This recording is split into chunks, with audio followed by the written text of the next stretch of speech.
Welcome to Myths for Mindfulness. My name is, well, that doesn't matter so much. What matters is that you're here, taking time for yourself, for rest, for quiet reflection. Thank you for choosing to spend this time with me, with these stories. I know there are countless things competing for your attention, and yet you've chosen this. A few hours of gentle exploration, of medieval myths, of quieting thoughts. I appreciate that, truly. Let me tell you about what we'll be doing tonight. We're going to explore 100 myths about the Middle Ages, about that long period of history that stretches roughly from the 5th century to the 15th. 1,000 years of human life often reduced to simple stereotypes, to darkness and ignorance, to knights and castles. But the reality was far more complex, far more interesting, far more human than the stories we usually tell. These myths come from movies, from television shows, from video games, from casual conversation, from things we learned as children and never questioned. Some of these myths are completely false. Some are partly true. Some are surprisingly accurate. And some are complicated in ways that make us rethink what we thought we knew. We'll move slowly through each one, taking our time. No rush, no urgency, just gentle examination of what popular culture has told us and what history actually suggests. The goal isn't to make you feel foolish for believing these myths. We all believe them. They're everywhere, woven into the fabric of how we imagine the past. The goal is gentler than that, to invite curiosity, to offer a different perspective, to say, here's what we thought, and here's what might be closer to the truth, and to do it all in a way that feels peaceful, contemplative, like a bedtime story for adults who want to learn while they rest. We've organized these 100 myths into 11 acts, each exploring a different aspect of medieval life and how it's been portrayed. We'll begin with how the Middle Ages itself came to be seen as dark and ignorant. We'll explore what medieval people were actually like, their emotions, their humor, their daily lives. We'll look at food and health, at women and social structures, at religion and magic and belief. We'll examine medieval justice, both real and imagined. We'll walk through medieval towns and see how society was organized.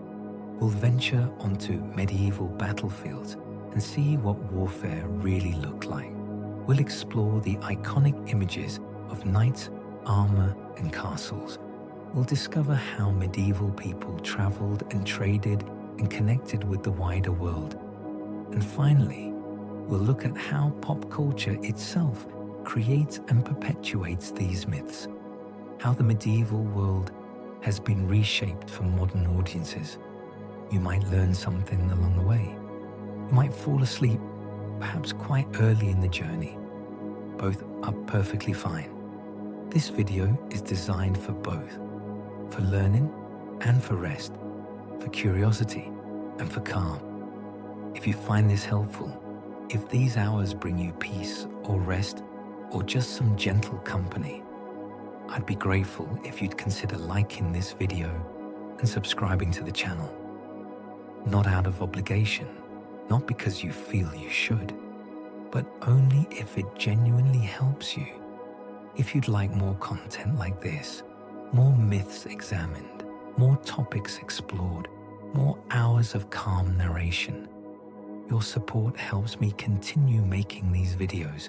It tells me that they matter, that they're useful, that there are others who want this kind of gentle exploration, this kind of mindful learning. If that's you, I'd love to have you as part of this community, this quiet corner of the internet where we learn and rest together. But enough about all that. You didn't come here for channel logistics. You came for medieval myths, for knights and castles, for truth and misconceptions, for a journey through time and through the stories we tell about time. So let's begin. Get comfortable, settle in, let your breathing slow, let your thoughts begin to quiet. We have a long journey ahead, 100 myths, 11 acts, hours of exploration, but there's no hurry. We'll take our time, moving gently from one myth to the next, like turning pages in an old book, slowly, carefully, savoring each one. You're safe here. You can rest, you can learn, you can simply be present with these stories, with these ideas, with this quiet, gentle voice. The medieval world awaits, not as darkness or fantasy, but as something far more interesting.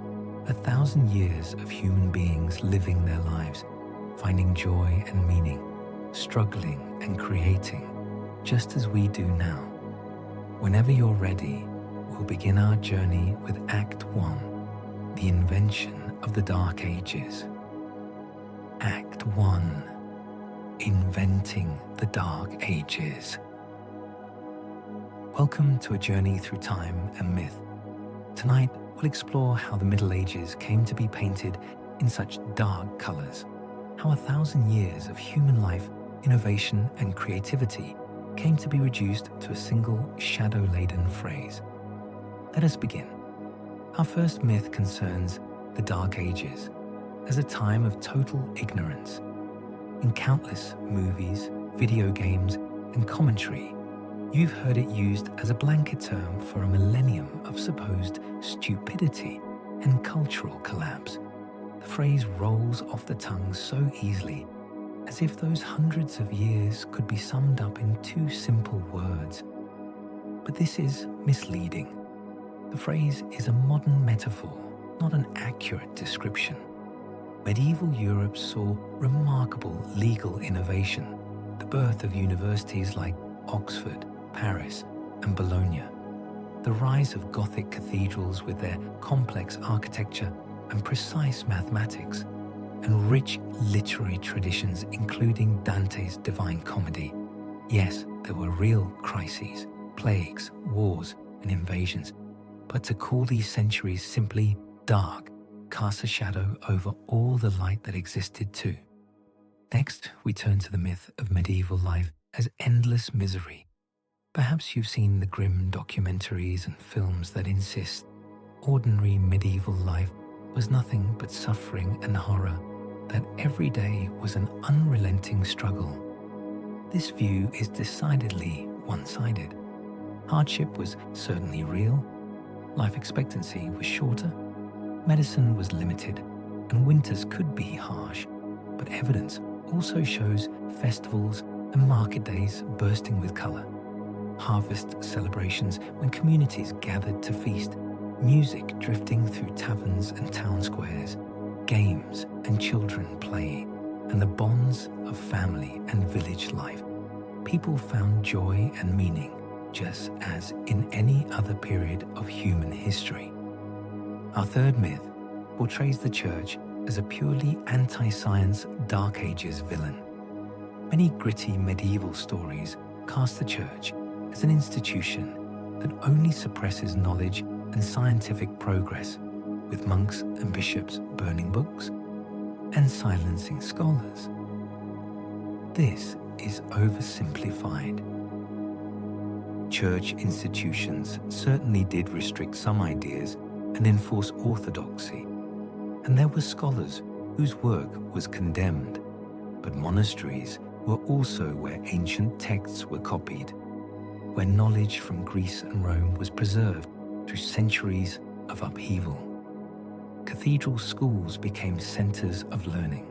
The Church sponsored scholars, and many of the greatest medieval thinkers, including Roger Bacon, Albertus Magnus, and Thomas Aquinas, were themselves clergy. The relationship between the Church and learning was complicated, not a simple tale of darkness versus light. The fourth myth presents the Church as a single monolithic block. Stories usually depict the church as one completely unified institution with a single will controlling all of medieval Christianity. This too is oversimplified. Medieval Christianity included competing bishops with their own territories and political ambitions, different monastic orders like the Benedictines, Franciscans, and Dominicans with different rules and priorities, reform movements calling for change from within, and local customs that varied widely. Then in 1054 came the Great Schism, when Christianity split into Eastern Orthodox and Roman Catholic, two churches where before there had been one. Internal conflict was common. The medieval church was not a monolith, but a tapestry of competing voices. Our fifth myth concerns historical accuracy, used only to justify grimness. Some works insist that extreme sexism, racism, or brutality must be present in their stories because that's how it really was, while at the same time ignoring other historical inaccuracies like impossible castles or incorrectly used weapons. This is selective and misleading. Historians point out that such appeals to accuracy often overstate how universal particular abuses were, while conveniently overlooking many equally real aspects of medieval life, like legal codes, social diversity, and systems of mutual obligation. Historical accuracy becomes a convenient excuse to include the grim while excluding other truths. Finally, we explore the myth of medieval European fantasy as the default past. A huge proportion of fantasy worlds copy a vaguely English high medieval template with castles, knights, and thatched roof villages. This template is highly selective. It cherry-picks a narrow slice of European history and ignores the vast diversity of medieval societies, both within Europe, from Scandinavian fjords to sun-baked Al-Andalus, from the Byzantine Empire to regions beyond Europe entirely, including the kingdoms of West Africa that engaged in trade with European merchants. When one small slice becomes the stand-in for an entire millennium across a whole world, we lose sight of so much richness and diversity. And so we close this first act, having explored how complexity became simplicity, how 1,000 years became a cautionary tale. Rest now and let these thoughts settle like dust motes drifting in cathedral light. Act 2. What medieval people were actually like. We return now to our journey through medieval myths, turning our attention to the people themselves, the men and women, the children and elders who lived their lives in those centuries we call medieval. How do we imagine them? What stories do we tell about who they were, how they felt, how they lived their daily lives? Let us look closer and see what we find. Our first myth portrays medieval people as emotionless or permanently enraged. In many stories, characters are either stoic stereotypes showing no feeling at all, or they're constantly violent, with little ordinary emotional life in between. This is false. Letters, poetry, and chronicles that survive from the medieval period show grief, joy, romantic love, family affection, and humor just as intense as in any other era. There's a letter from a medieval merchant to his brother, writing about missing home, about wanting to see his children, about hoping his wife is well. There are love songs, hundreds of them, speaking of desire and heartbreak and the joy of being near the one you love. Medieval people felt everything, just as deeply as anyone who has ever lived. Next, we encounter the myth that medieval people had no sense of humor. Characters are often shown as grim, literal, and joyless, with comedy treated as a modern invention, as if laughter was discovered sometime after the Renaissance. This too is false. Surviving tales, poems, marginal doodles in manuscripts, and actual joke collections show a strong taste for satire, slapstick, and even very crude humor. In the margins of serious religious texts, monks drew cartoons of knights fighting snails and rabbits hunting humans. Strange, surreal humor doodled while copying scripture. Chaucer's Canterbury Tales are full of jokes, some sophisticated, some quite bawdy, the kind that still make people laugh today. Medieval people loved to laugh. They told dirty jokes. They made fun of pompous officials. They found joy in absurdity and wordplay. Our third myth concerns children treated as tiny adults with no play. Some portrayals show children at work only, hauling water and tending animals, with no sense of childhood, no games, no toys, no time to simply be young. This is false. Art and text depict toys like small wooden animals, dolls, miniature swords, balls, and spinning tops. Paintings show children playing games still recognizable today, like tag, blind man's bluff, and skipping rope. There are records of parents grieving their children not as lost labor, but as beloved and irreplaceable. The language of that grief is the language of parental love. Work did start early, but there was still a recognized, if different, stage of childhood. The fourth myth insists everyone was extremely short and dying at 30. Background characters are shown as stunted, and films repeatedly insist that 30 was old age in the Middle Ages. The people were ancient by their third decade. This is misleading. Average life expectancy statistics are dragged down dramatically by high infant and child mortality, by children who didn't survive their first year or their first 5 years. Adults who survived childhood could, and often did, live into their 60s or beyond, and skeletal remains showed that heights were not uniformly tiny. People varied in stature just as they do in any population. 30 was not old age, it was the prime of life. Next, we address the myth of filthy, never-bathed peasants. Many movies and shows depict everyone below nobility as permanently caked in mud and grime, as if they lived their entire lives without ever once touching water. This is exaggerated. People were not modern standard clean, certainly, but sources show concern with washing and laws about public baths. There were bathhouses in towns and cities where people went regularly to bathe, to relax, to socialize. People had soap made from animal fat and ash. It wasn't fancy, but it worked. The 1,000 years without a bath line is a Victorian slur, not a fair description of how people actually lived. The sixth myth claims everyone had rotten, blackened teeth. Authentic grimy medieval makeup in films often includes almost universally bad teeth, broken and decayed. This is exaggerated. Dental problems certainly existed. Tooth wear, abscesses, and pain were real, but lower sugar consumption than in later centuries meant many people actually had better teeth than early modern Europeans would have after sugar became cheap and flooded into diets. Medieval teeth weren't perfect, but they weren't universally rotten either. Our seventh myth shows everybody bareheaded.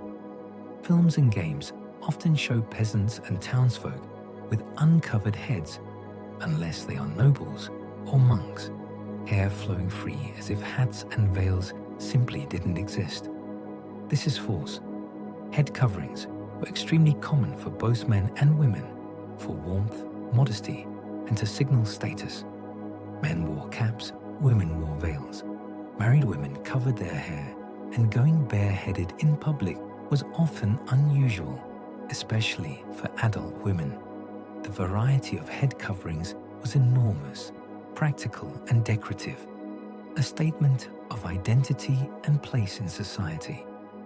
The eighth myth presents medieval people as medieval morons who are stupid and gullible. Peasants in films and games are often shown as uniformly stupid, cowardly, and easily fooled. They believe anything and panic at everything. This is false. Peasants managed complex farming with crop rotation, careful attention to seasons, soil, and weather patterns. You couldn't be stupid and make that work. They participated in local governance, village councils, legal disputes, managing common resources. These required negotiation, memory, and judgment. They kept accounts, remembered debts, calculated harvests, planned for winters. The limitations were about access to education and power, not intelligence. Our ninth myth depicts medieval Europe as colorless and drab. Many realistic films use only brown and grey clothing and scenery, a world leached of all color. This is false. Textiles, frescoes, and manuscripts show bright colors and patterned fabrics. Illuminated manuscripts burst with gold leaf, brilliant blues, and vibrant reds. Church frescoes, still visible today, show walls painted in bright pigments, stained glass windows, filled sanctuaries with colored light. Even non-elite people owned some colored garments. Fashion was important. People saved up for a piece of good cloth, a trim in a fashionable color. Finally, we confront the myth that there was no fashion sense before the Renaissance.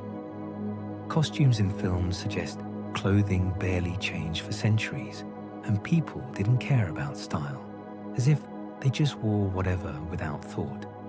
This is false.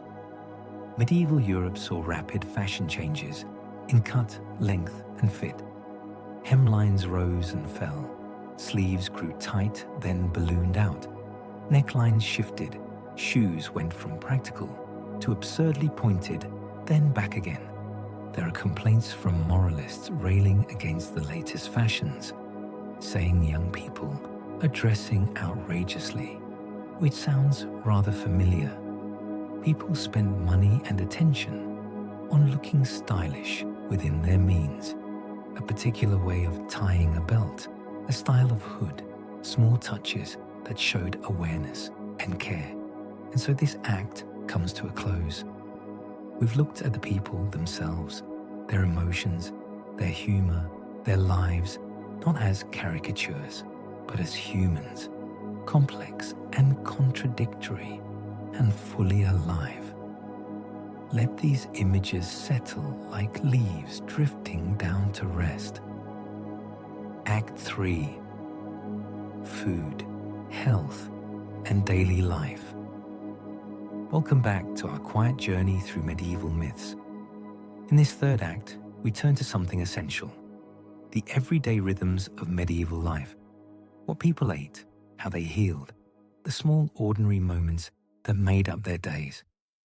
These are the details that bring the past to life, or in their absence, flatten it into caricature.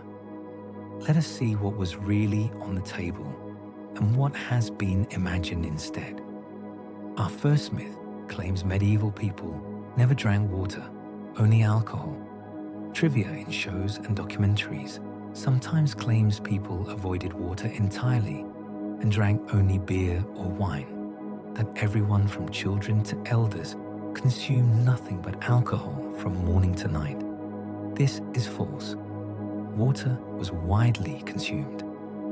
While ale and wine were common, especially in towns where water quality could be questionable, sources explicitly mention people drinking and valuing water alongside other drinks. Religious houses often had elaborate systems for bringing clean water to their communities. They wouldn't have bothered if no one drank it. Children drank water, travelers drank water, workers in the fields drank water. The idea that an entire civilization avoided water entirely is a myth born perhaps from misunderstanding how common ale really was. But common doesn't mean exclusive. Next, we encounter the widespread belief that everyone ate rotten meat masked with spices. This is frequently repeated in documentaries, fantasy series dialogue, and trivia about how bad medieval food supposedly was. The story goes that meat would spoil without refrigeration, so people would cover it in expensive spices like cinnamon, pepper, and cloves to hide the taste of decay. This is false. Laws against selling spoiled meat show authorities actively tried to prevent it. There were regulations and inspections. You don't need laws to prevent something that nobody does. Spices were expensive, extraordinarily expensive. Pepper was sometimes worth more than gold and used to pay rent or settle debts. Would you spend a fortune to disguise rotten meat? Or would you simply not eat rotten meat? Medieval people weren't fools. They knew what spoiled meat smelled and tasted like. Spices were for flavor, for status, for showing off, a display of wealth, not a cover-up for rot. People preserved meat through salting, smoking, and drying. They slaughtered animals when needed, and the meat was fresh. Our third myth insists medieval food was bland and tasteless. Dialogue in films often suggests food was dull gruel without flavor, nothing like the cuisine we have today. This is false. Surviving cookbooks show complex recipes using herbs like parsley, sage, thyme, and rosemary, imported spices for those who could afford them, and sweet-savory combinations that would challenge even a modern palate. Elite cuisine in particular could be highly seasoned, intensely flavored, rich with ingredients brought from distant lands. Even simpler food had taste. A well-made loaf of bread, a good cheese, fresh vegetables grown in season and eaten fresh. These have flavor, they always have. The fourth myth portrays table manners as totally disgusting. Banquets in movies show everyone slurping, belching, throwing food and bones on the floor, wiping greasy hands on their clothes, eating like animals. This is exaggerated. Courtesy books and household rules from the medieval period stress washing hands before eating, not reaching across others, not speaking with your mouth full, not blowing on your food to cool it, not wiping your nose on the tablecloth, not picking your teeth with your knife. These rules existed because people cared about proper behavior, about appearing civilized and refined. Were the standards identical to modern ones? No. Eating with your hands was normal, and sharing serving dishes was expected, but there were still rules, structure, and expectations. Next, we address the myth that medieval people never used cutlery. Feasts are shown with everyone grabbing food, using bare hands only, tearing at meat, scooping up stew. No utensils in sight. This is false. Knives and spoons were common at tables. People used them to cut meat, to spear food, to bring it to their mouths, to eat soups and porridges. Forks spread more slowly in Western Europe. It took time for them to become common everywhere, but they existed from late antiquity in the Byzantine world. The completely hands-only feast is an exaggeration, a way to emphasize difference and make the medieval world seem more foreign than it was. Our sixth myth depicts the medieval banquet as non-stop gluttony. Films portray feasts as constant overeating, drunkenness, and food fights with little structure, just indulgence for the sake of excess. This is partial truth. Feasts could indeed be lavish and boisterous. Food could be abundant and drink could flow freely, but they also followed strict seating orders with the lord at the head table and vassals arranged by rank. everyone in their proper place. There were rituals like prayers before eating and ceremonial washing of hands, entertainment between courses with music, stories, and performances. Feasts were political events that displayed wealth, demonstrated power, reinforced social bonds, and created obligations. They also carried religious meaning. Many feasts celebrated holy days and were about gratitude, community, and sharing abundance with those who depended on you. Reducing feasts to mere gluttony misses the complexity and careful choreography of medieval hospitality. Finally, we examine the myth of medieval medicine as all leeches and prayers. Fantasy shows and games often show doctors doing nothing but bleeding patients and mumbling prayers, as if that was the entire extent of medical knowledge. This is half true.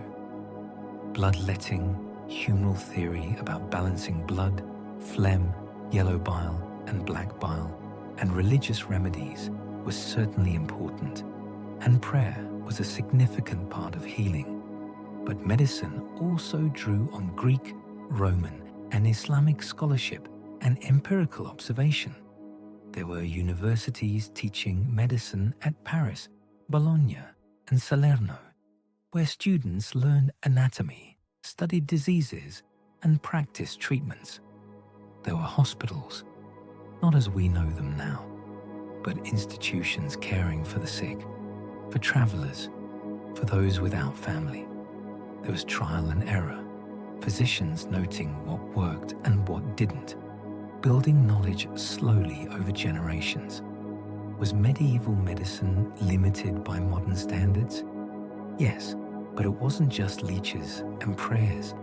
It was an attempt to understand the body, to heal, to help, using the knowledge available at the time. And so this act draws to a close. We've sat at medieval tables. We've looked at what they ate and how. We've seen their attempts to heal and care for the body. The everyday details, the ordinary rhythms, not exotic, not barbaric, just human. People trying to live well within the understanding they had. Let these small truths settle, like the last light of day fading into dusk. Act 4. Women, sex, and social myths. We continue now on our journey through medieval myths, turning to matters both intimate and social. In this fourth act, we explore how medieval society viewed women, how it understood sexuality, the rules spoken and unspoken that governed private lives. These are sensitive topics, often distorted, sometimes deliberately so, to make the past seem more shocking, more alien than it was. Let us walk carefully and see what's true. Our first myth portrays medieval women as entirely powerless and inactive. Many stories treat women purely as cloistered victims with no public, economic, or legal role. Silent figures waiting in corners, their lives entirely controlled by a father, husband, or brother. This is oversimplified. Patriarchy was certainly strong. Women faced real restrictions, legal limitations, and social expectations that confined them. But records also show women managing businesses like breweries, bakeries, and textile operations. When their husbands died, many widows took over entirely, managing accounts, negotiating contracts, making decisions. Women owned property in some regions more than others, but property records show women's names, women inheriting, women buying and selling. Women worked in guilds, especially in textile trades, and some even ran their own shops. Women had political influence, queens governing as regents, noble women managing vast estates, making alliances, wielding power in their own right. Was their power equal to men's? No, the structures were patriarchal, but powerless and entirely inactive.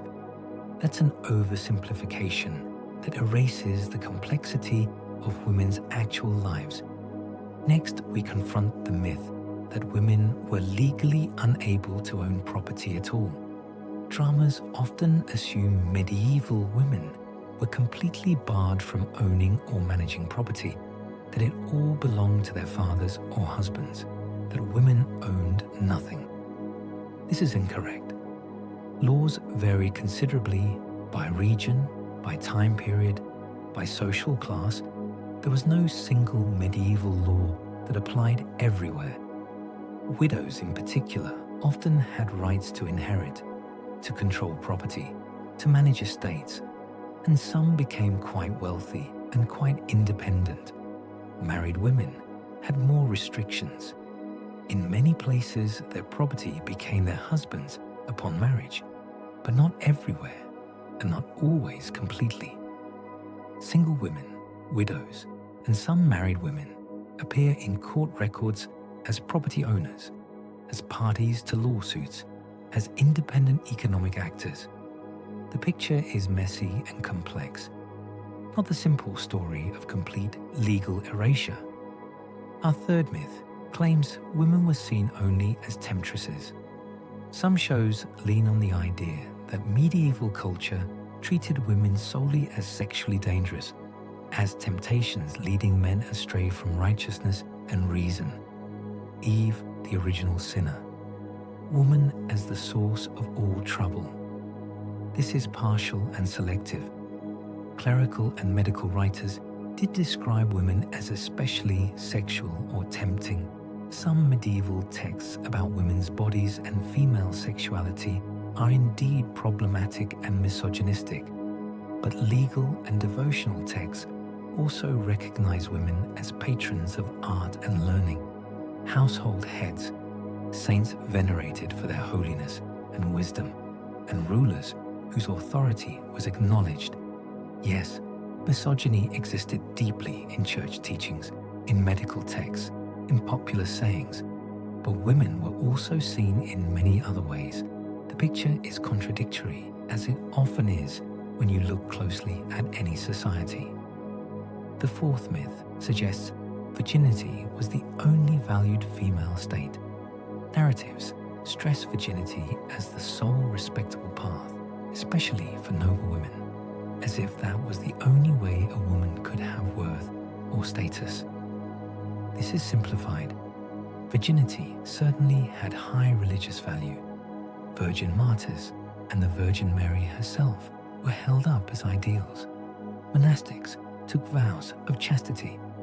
But married motherhood was also valued, expected for most women, honored as essential to household management, alliance building, and continuing family lines. Widowhood came with its own status. Widows often had more freedom than married women, more control over property and their own lives. Even some non-marital arrangements appear in the records, concubinage among the powerful especially. Not exactly approved of, but also not always socially catastrophic. Virginity mattered, but it wasn't the only thing. Women moved through different states and different roles, and each came with its own social meaning. Our fifth myth claims medieval people were obsessed with bizarre sexual practices. Documentaries and dramas sometimes highlight only the strangest church rules or medical beliefs about sex, as if they were everyday behavior, the most extreme prohibitions, the wildest theories about conception and gender. This is distorted by selection. Medieval church and medical texts did have striking ideas about when sex was permitted, about positions, about sin and procreation. Some of it sounds absurd to modern ears, but daily practice was more varied and often more mundane than these extreme examples suggest. People had sex as people always have. They formed relationships, they fell in love, they made choices about their intimate lives. Were they influenced by church teachings? some were certainly, but people have always found ways to live with some distance between official rules and actual practice. Highlighting only the bizarre creates a distorted picture and makes medieval sexuality seem completely alien, when in reality it was human, varied, sometimes conventional, sometimes not. The sixth myth concerns primae noctis, the supposed right of lords to a bride's first night, referenced in Braveheart and various dark medieval dramas as a normal feudal custom, the lord claiming his right to sleep with a bride on her wedding night before the husband. This is false. Historians treat primae noctis as a later myth. There is no solid medieval legal or documentary evidence that such a right actually existed in practice. The idea appears in later writings, in Renaissance texts, in early modern political polemics often used to criticize the feudal past and show how barbaric things used to be. But actual medieval sources are silent on this. It makes for dramatic storytelling, but it's not historically supported. Next, we address the myth of chastity belts as common medieval devices, frequently shown in comedies and pseudo-historical films as standard gear to control women's sexuality. Metal contraptions locked around women to ensure their fidelity while their husbands were away. This is mostly false. Historians see chastity belts as Renaissance or 19th century jokes, fakes, or fantasy pieces created for museums or as novelties. There is no solid evidence for widespread medieval use, no archaeological finds from proper medieval contexts, no references in medieval texts describing them as everyday objects. The chastity belt seems to be a later fantasy about the medieval period, a symbol of how barbaric and repressive the past must have been, but as a common medieval device. Historians are very skeptical indeed. Finally, we examine the myth that everyone was married off in early teens. Dramas often show most girls married as soon as they reach puberty. Brides of 14, 12, sometimes younger, led to the altar to marry men they barely know. This is overstated. Very early marriages do appear mainly among high nobility for political reasons, alliances, securing inheritances, marriages arranged between children. But these weren't always consummated immediately. Often, couples lived separately until the bride was older, the marriage legal, but not yet physical.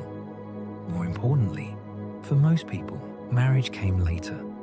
In much of northwestern Europe, typical marriage ages for non-elites were in the early to mid-20s for women and mid-20s for men.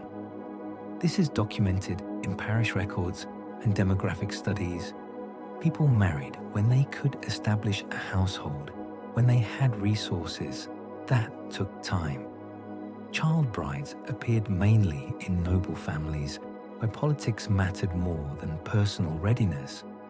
But for most medieval people, marriage came at a more mature age, and so this act comes to rest. We've walked through complicated territory where power and vulnerability intertwined, where rules and reality didn't always align, where women's lives were both constrained and more varied than simple stories would have us believe. The truth is rarely as simple as the myths. It's messier, more human, full of contradictions. Let these thoughts drift away now, like smoke dissipating into air. Act 5. Religion, magic, and belief.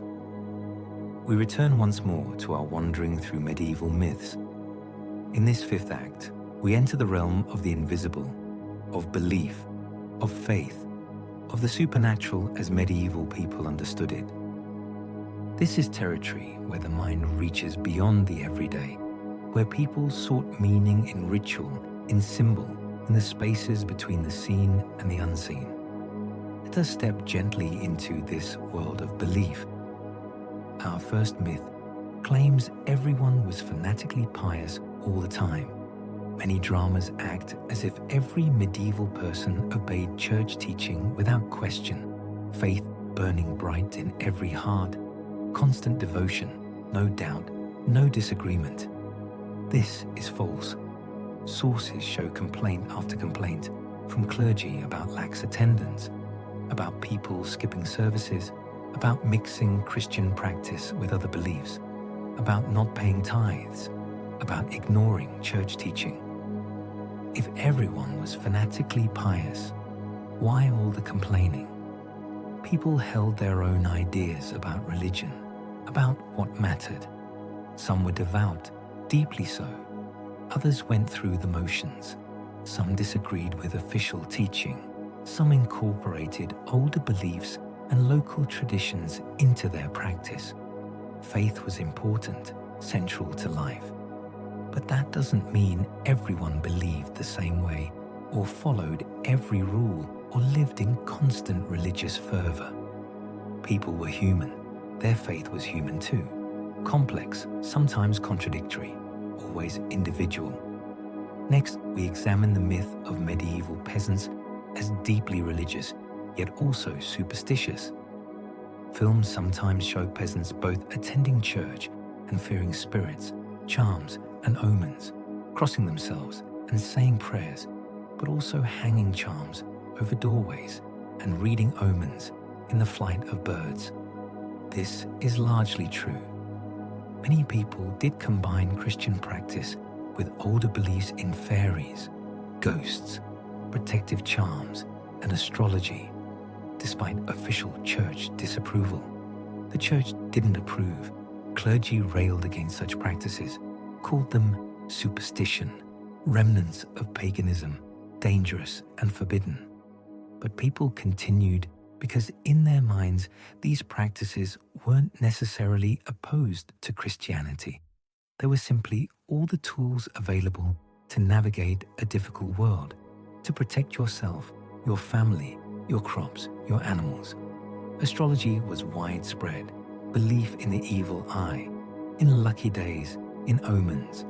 Was this contradiction? To medieval people, perhaps not. It was church teaching and local wisdom both woven together. Our third myth insists magic and superstition were completely separate from religion. Stories often split proper religion and folk magic into two opposed camps. Here is the church with sacraments and sanctioned belief, and over there is magic, folk practice, superstition, separate and opposed. This is messier in reality. Many people use charms like small prayers written on parchment, folded and worn against illness or harm. Were these religious or magical? They recited prayers in specific ways at specific times for specific purposes, to heal, to protect, to bring luck. Was this devotion or spellcasting? Priests performed blessings over fields, over animals, over homes. These were sanctioned and official, but they also looked remarkably like magic. The church itself struggled with this boundary. Some practices were acceptable as proper use of sacred power. Others were condemned as illicit magic or consorting with demons. But for ordinary people, the distinction wasn't always clear. Religion and magic bled into each other, overlapped, intertwined. The neat separation exists mostly in modern analysis, not in medieval experience. The fourth myth portrays the cleric as a spell-casting healer. RPGs and fantasy games turn medieval clergy into miracle-healing spellcasters with clear classes. You choose cleric, and you get healing spells, divine magic, prayers that work like clockwork. Cast this spell and get this result. Repeatable and reliable. This is mythologized. Clergy did mediate between people and the divine. They performed sacraments like baptism, communion, and last rites, which were sacred acts and powerful in their way. Prayers were offered for healing, for protection, for blessing. Relics were believed to have power to work miracles, but it wasn't repeatable magic in the game sense. You couldn't simply cast Cure Light Wounds and expect automatic results. Healing came from God or from saints if it came at all, through prayer, through faith, through mystery, not through a cleric's spell slots. The game version simplifies and makes systematic what was actually much more ambiguous, more dependent on divine will, on worthiness, on faith. The medieval cleric was not a spellcaster, but an intermediary, an intercessor, hoping as much as anyone for divine response. Our fifth myth concerns angels on the head of a pin, used in novels, essays, and jokes as proof that medieval scholars debated absurd, pointless questions, monks earnestly discussing how many angels can dance on the head of a pin as the ultimate example of disconnected scholastic foolishness. This is misleading. The exact phrase about angels dancing on the head of a pin appears to be a later caricature, a way to mock scholastic philosophy. Yes, medieval scholars did debate angelic properties. Were angels physical? Could they occupy physical space? How did they move? But these questions weren't absurd within their framework. They were about understanding the nature of existence, of spiritual beings, of how the created order actually worked. The specific pin dancing question seems to be a straw man created later to make medieval thought seem ridiculous. It stuck in popular imagination as the definitive example of medieval foolishness. But it's a myth, one that says more about later critics than about medieval scholars themselves. The sixth myth presents dragons as standard parts of the medieval worldview. Fantasy set in medieval worlds assumes most people believed in dragons as real animals, everyday creatures you might encounter. This is more symbolic than zoological. Medieval texts feature dragons heavily in art and stories. They appear everywhere in manuscripts, on church walls, in coats of arms. They're unmistakable and important, but they appear as symbols and allegories. The dragon could represent Satan, sin, chaos, evil to be overcome. St. George slaying the dragon isn't a nature documentary. It's a moral story about good triumphing over evil, about faith conquering darkness. Bestiaries, those medieval books about animals, do include dragons, but alongside real animals, you find all sorts of creatures, some real, some mythical, some symbolic. Did some people believe dragons existed? Possibly in distant lands as rare creatures, but as everyday animals you might encounter. That expectation doesn't really appear in the sources. Dragons mattered symbolically, spiritually, artistically, not as part of expected zoological reality. Finally, we explored the myth of unicorns as real medieval animals. Bestiaries and fantasy works show medieval people treating unicorns almost like natural creatures, described and illustrated alongside lions, elephants, and bears. This is half true.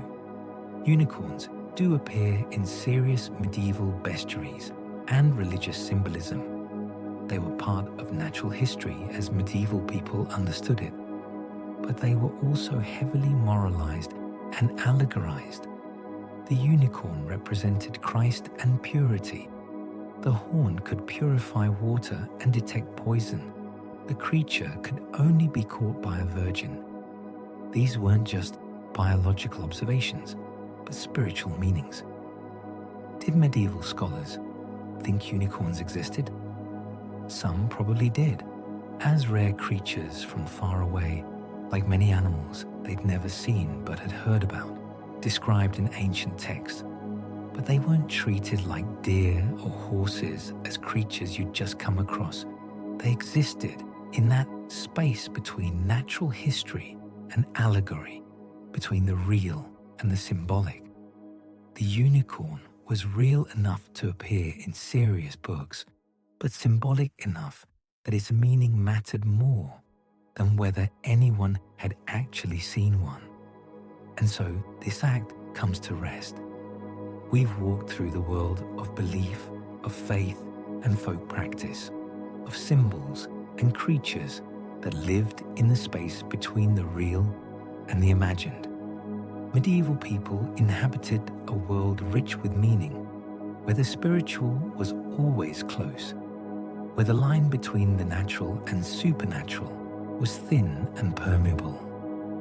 Let these thoughts fade now like candle smoke, rising and disappearing into darkness. Act 6.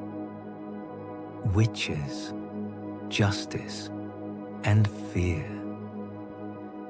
We continue deeper into our journey through medieval myths. In this sixth act, we turn to darker themes, to fear, to accusation, to the machinery of justice as it was practiced and as it has been remembered.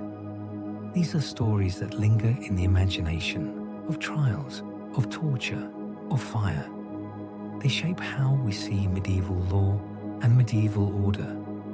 But how much is real and how much has been amplified or distorted in the retelling? Let us look closely and see.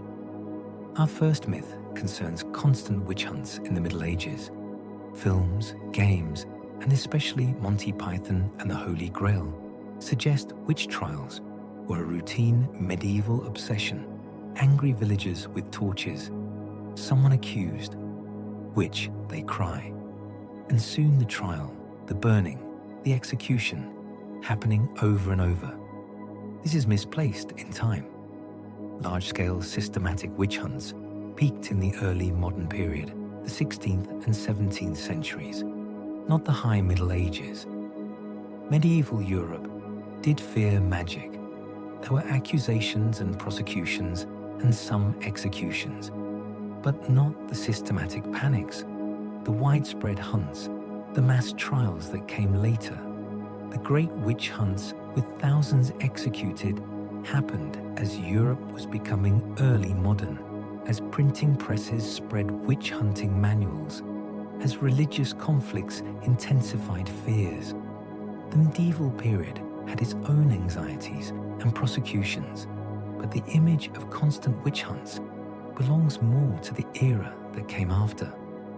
Next, we examine being accused of witchcraft as an instant death sentence. Stories show accusation almost automatically leading to burning. She's accused, and that's it. The story's over. Accusation equals execution. Burning is inevitable. This is exaggerated and often misplaced in time. Large witch panics were mostly early modern. Even then, not every accusation ended in execution. There were acquittals, dismissed cases, people who defended themselves successfully. In the medieval period, when prosecution for magic existed, it wasn't always capital punishment. Sometimes it was penance, sometimes banishment, sometimes nothing. The attitude toward magic was mixed. Some saw it as dangerous heresy, others as foolish superstition. Some accusations were taken seriously, others dismissed. The automatic death sentence is an oversimplification that flattens complex legal and social realities into a simple inevitability. Our third myth claims every disagreement was solved by burning someone. Burn it is a common shouted line about witches, heretics, or just disliked people. The crowd gathers, someone has spoken out or disagreed or said something unpopular, and the response is burn them. This is exaggerated. Heresy and witchcraft trials did lead to executions by burning. In some places, these were real and tragic, but this was a grave, relatively rare legal outcome, not the default reaction to conflict. People argued, they went to court, they paid fines, they made appeals, they sought mediation. They lived with people they disagreed with, just as people always have. Burning was a serious matter, reserved for serious offences like heresy. It required formal charges, ecclesiastical courts, long processes. The casual, everyday solution that burned them suggests is Hollywood shorthand, not historical frequency. The fourth myth insists every sin was punished with spectacular torture. Dark medieval settings show torture for nearly any offence. Someone has done something wrong, maybe a crime, maybe just a suspicion, and immediately the instruments of torture, the rack, the wheel, the Iron Maiden, spectacular, brutal, and according to the stories, routine. This is false. Torture was legally restricted and used mainly in serious criminal or political cases like treason, not for minor offences, not for sins. Lesser crimes, and there were many, were punished differently with fines, the stocks, public shaming, banishment, penance. These were far more common than torture. The law had structure and categories. Different offences carried different penalties. Did torture exist? Yes, and it was terrible. Used to extract confessions, to punish, to intimidate. But the image of torture chambers always busy with constant victims is exaggerated, and many of the spectacular instruments, especially things like the Iron Maiden, are later fabrications, Victorian inventions created for museums of torture that weren't actually historically accurate. Next, we confront the myth of medieval justice as purely arbitrary and always brutal. Medieval justice has become shorthand for chaos, for brutality, for systems without reason or fairness, just the whim of whoever held power, random executions, torture at will, no rules, no procedures, just violence masquerading as law. This is unfair. Harsh penalties existed, certainly, but there were legal procedures, written laws. Different regions had different systems, but systems they were, not just arbitrary violence. There were juries in some areas, inquests, sworn oaths, witnesses called, evidence presented. There were appeals to higher authorities, to lords, to kings, to ecclesiastical courts. People sought justice through established channels and penalties. Often they were fines, not physical punishment, not execution. Money changed hands, compensation was paid. Was medieval justice perfect? No. Was it harsh? Often. Were there terrible miscarriages? Certainly, but arbitrary and always brutal. That's a caricature that ignores the structures that existed. Our sixth myth portrays medieval trials as pure mob justice.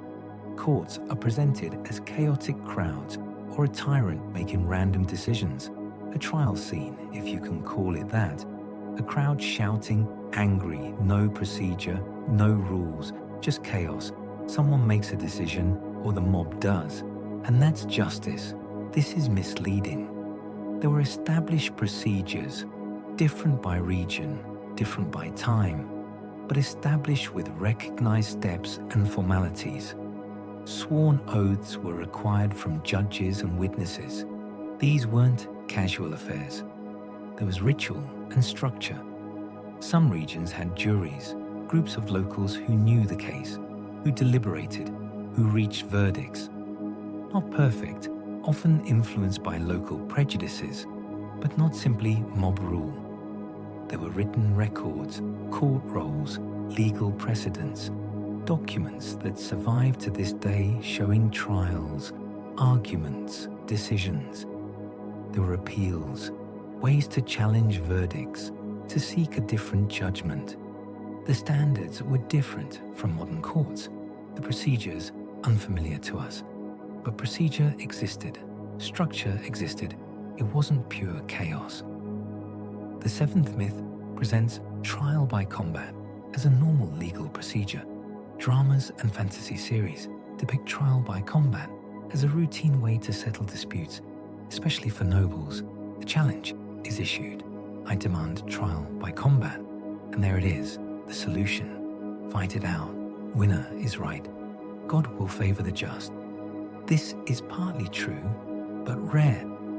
Ordeals and combats existed in some regions and periods, in certain types of cases, but they were tightly regulated. There were rules about when it could be used, about who could participate, about how it was conducted. It was controversial. Some authorities disapproved. Some regions abolished it. Others kept it but restricted its use. And it was rare.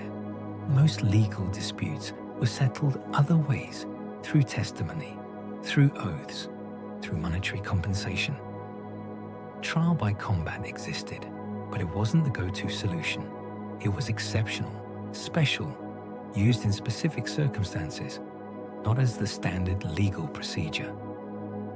Next we explore trial by ordeal with fire or water. Dramas show suspects carrying hot iron or being cast into water to prove innocence. If they survive unburned, or if they float, they're guilty or innocent, depending on the ordeal. This is true but limited. Ordeals by fire or water were used in some places and periods, especially earlier in the Middle Ages. Hot iron was carried. People were cast into water. The results were interpreted as God's judgment, divine intervention revealing truth.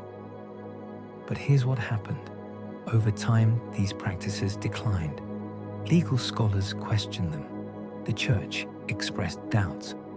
Could you really compel God to reveal truth this way?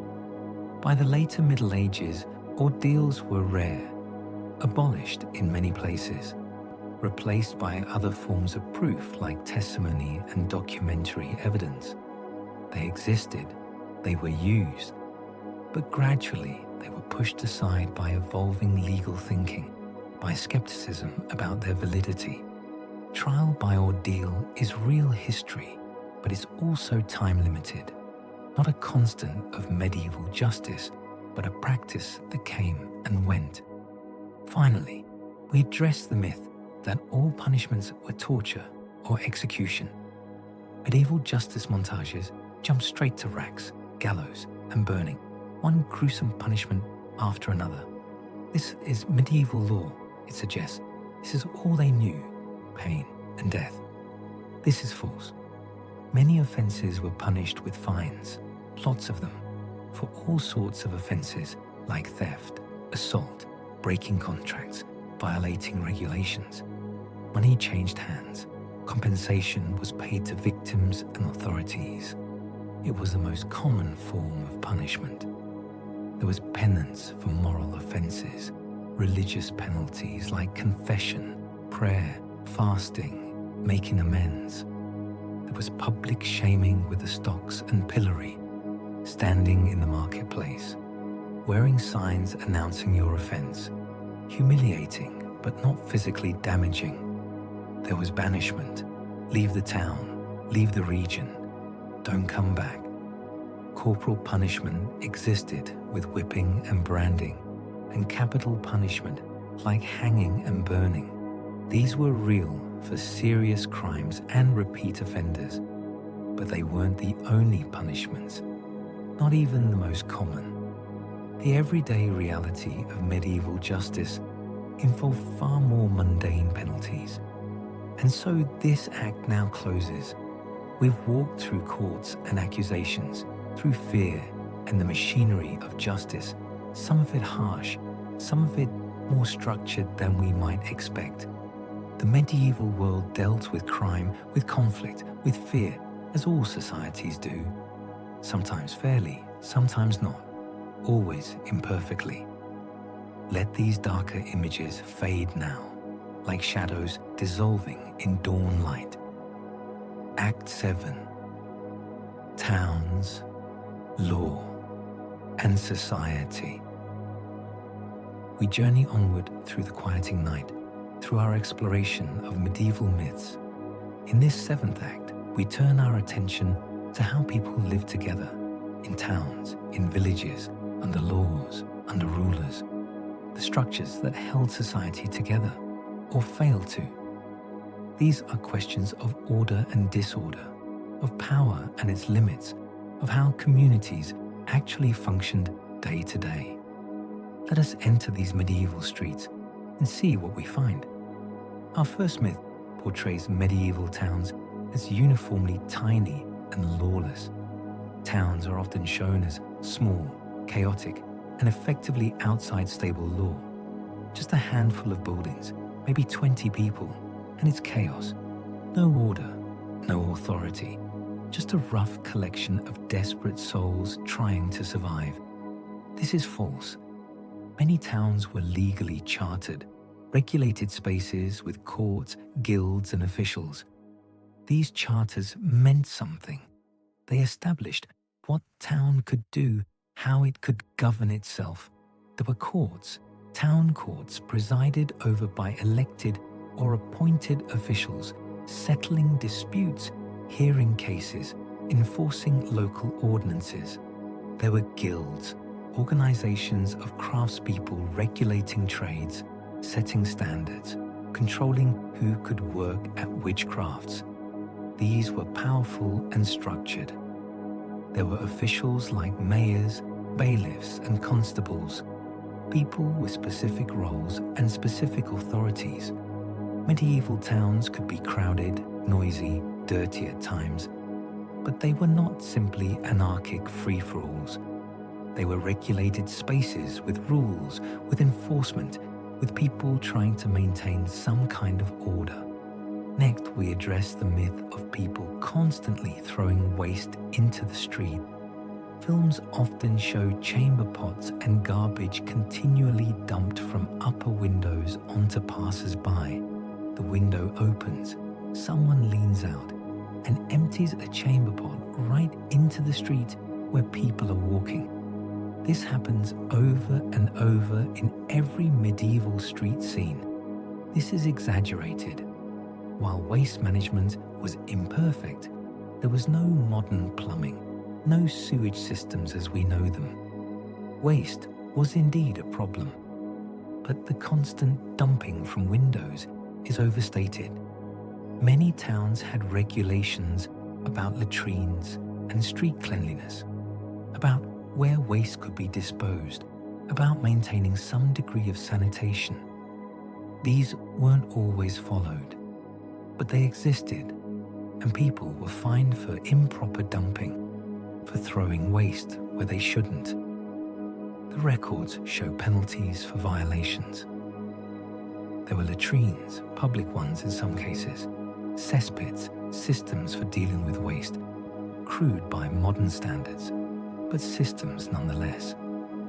The reality was messier than modern life, but not quite the constant deluge of waste that films suggest. That image comes more from Victorian writers mocking the past than from medieval daily reality. Our third myth concerns medieval cities as walled, gated spaces. Films and games show towns surrounded by walls, with guarded gates that close at night. The city rises before you, surrounded by walls, tall stone walls with gates that can be shut, guards posted checking who enters and who leaves. This is often true. Many important medieval towns and cities had defensive walls and gates that could be shut, especially in times of unrest. Defensive structures built over years, over decades, stone by stone, to protect against invasion and siege. Gates were real. They could be closed in times of danger, in times of war, at night in some places to control access, to know who was coming in. Guards were posted, tolls collected at the gates. This was where the city controlled its boundaries and its entrances. Though not every settlement was fortified, smaller towns and villages might have no walls at all, just buildings clustered together. But the major cities, the important ones, walls were common. This particular image that Hollywood gives us is actually fairly accurate, one of the few that gets it right. The fourth myth presents peasants as one uniform class. Films and games usually lump all rural people together as identical peasants, as if that explained everything, as if everyone working the land was the same rights, same wealth, same obligations. This is false. Medieval rural society included free tenants who owned their land or held it with relatively few obligations, who could move, who could sell, who had rights. There were villeins and serfs tied to the land, owing labour, owing services to their lord, with restrictions on movement, on marriage, on what they could do. There were cottars, labourers with very little land, working for others, making up their living through wages. There were substantial farmers with large holdings, with servants, with wealth, not all that different from minor gentry. The differences between these groups were significant in rights, in wealth, in status, in how they lived their lives. Lumping them all together as peasants erases that complexity and makes rural life seem simpler, more uniform than it ever was. Our fifth myth claims crime was always punished locally and immediately. Villages are shown trying, convicting, and punishing people on the spot. The thief is caught in the village, and immediately there's a trial right there in the square. The village decides, punishes, executes, all within an hour. This is partial truth. Local courts did exist, village courts, manor courts, dealing with minor offences, disputes, violations of local custom. But serious cases could move to higher jurisdictions, to county courts, to royal courts, to ecclesiastical courts, if church matters were involved. There were processes, appeals, transfers. A criminal case might move through several levels before resolution. And punishment. Often it was banishment, telling someone to leave, to go elsewhere, passing the problem to another community rather than instant execution. The instant village trial with immediate punishment is simplified for drama and pacing. Actual medieval justice involved more waiting, more procedure, more movement between authorities. Next, we examine the myth that peasants were permanently on the brink of revolt. Many stories imply peasants were either crushed or constantly rioting. They're either totally oppressed or rising up in rebellion. No middle ground. This is exaggerated. Serious uprisings did occur. The English peasants' revolt of 1381, Jacquerie in France. Others, these were significant, violent, threatening to the social order. But most rural communities spent far more time in routine agricultural, legal and village life than in open rebellion. Most of the time, most peasants were not rebelling. They were farming, attending to crops, raising animals, maintaining their households, going to church, celebrating festivals, living their lives. They negotiated with their lords about obligations, about rents, about services, sometimes successfully, sometimes not. But negotiation was more common than revolt. They participated in local governance, village councils, manor courts, making decisions about land use, about disputes, about community matters. Rebellion was extraordinary. It happened when things became unbearable, when usual channels seemed blocked. But it wasn't the constant state of rural life. Most years were spent in routine, in agricultural rhythms, in community life, not in open revolt. The seventh myth depicts medieval kings as absolute dictators. Rulers are often portrayed as able to do literally anything by simple command. The king speaks and it is law immediately. No debate, no negotiation. Whatever he wants happens just like that. Absolute power, unchecked. This is misleading. Kings had significant power, real authority, the ability to make decisions, to command armies, to dispense justice, but they were constrained by custom, by tradition, by what previous kings had agreed to. Magna Carta in England is a famous example of nobles forcing a king to accept limitations. Kings had to negotiate with nobles, powerful nobles, with their own armies, their own lands, their own followers. You couldn't just ignore them. Kings had to work with the church, which had its own authority, its own courts, its own vision of how things should work. Kings needed consent for taxes, for major decisions. They called councils, parliaments, estates, seeking support, negotiating agreements. Medieval kingship was powerful, but it was also political, requiring negotiation, building consensus, not just snapping fingers and making it so.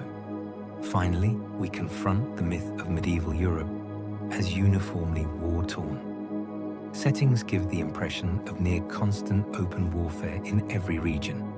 The setting is medieval, so obviously there's war, always, everywhere.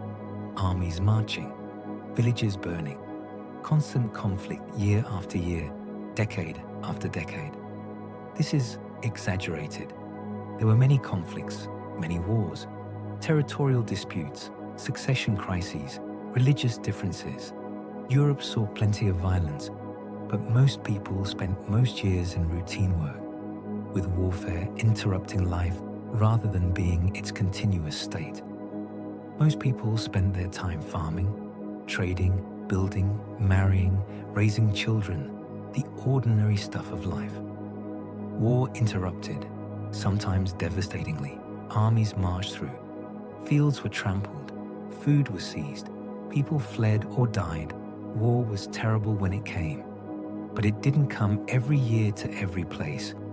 Most regions knew periods of peace, decades even, when life proceeded without armies, without battles. The image of constant warfare compresses time, takes centuries of conflicts, and makes them seem simultaneous and continuous. But actual medieval life for most people had long stretches of relative peace, interrupted periodically by war, rather than war interrupted occasionally by peace. And so this act now reaches its close. We've walked through medieval streets, through systems of law and order, through the social structures that held communities together, sometimes successfully, sometimes less so. The medieval world was organized, regulated, not perfectly, not by modern standards, but not the chaos that popular images often suggest. Let these thoughts settle now like dust after footsteps have passed. Acity 8. Warfare. What movies get wrong? We continue deeper into the night, deeper into our journey through medieval myths.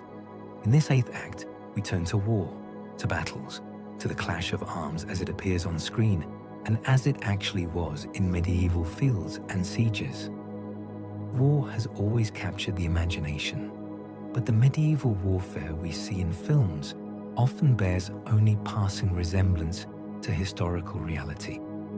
Let us look at what's true and what's been invented for drama.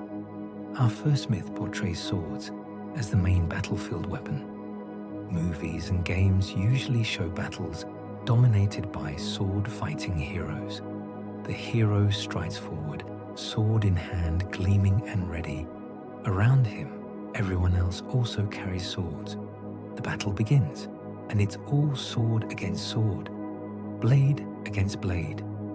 This is misleading. Swords were important, but expensive sidearms, quality steel, and careful craftsmanship meant not everyone could afford one.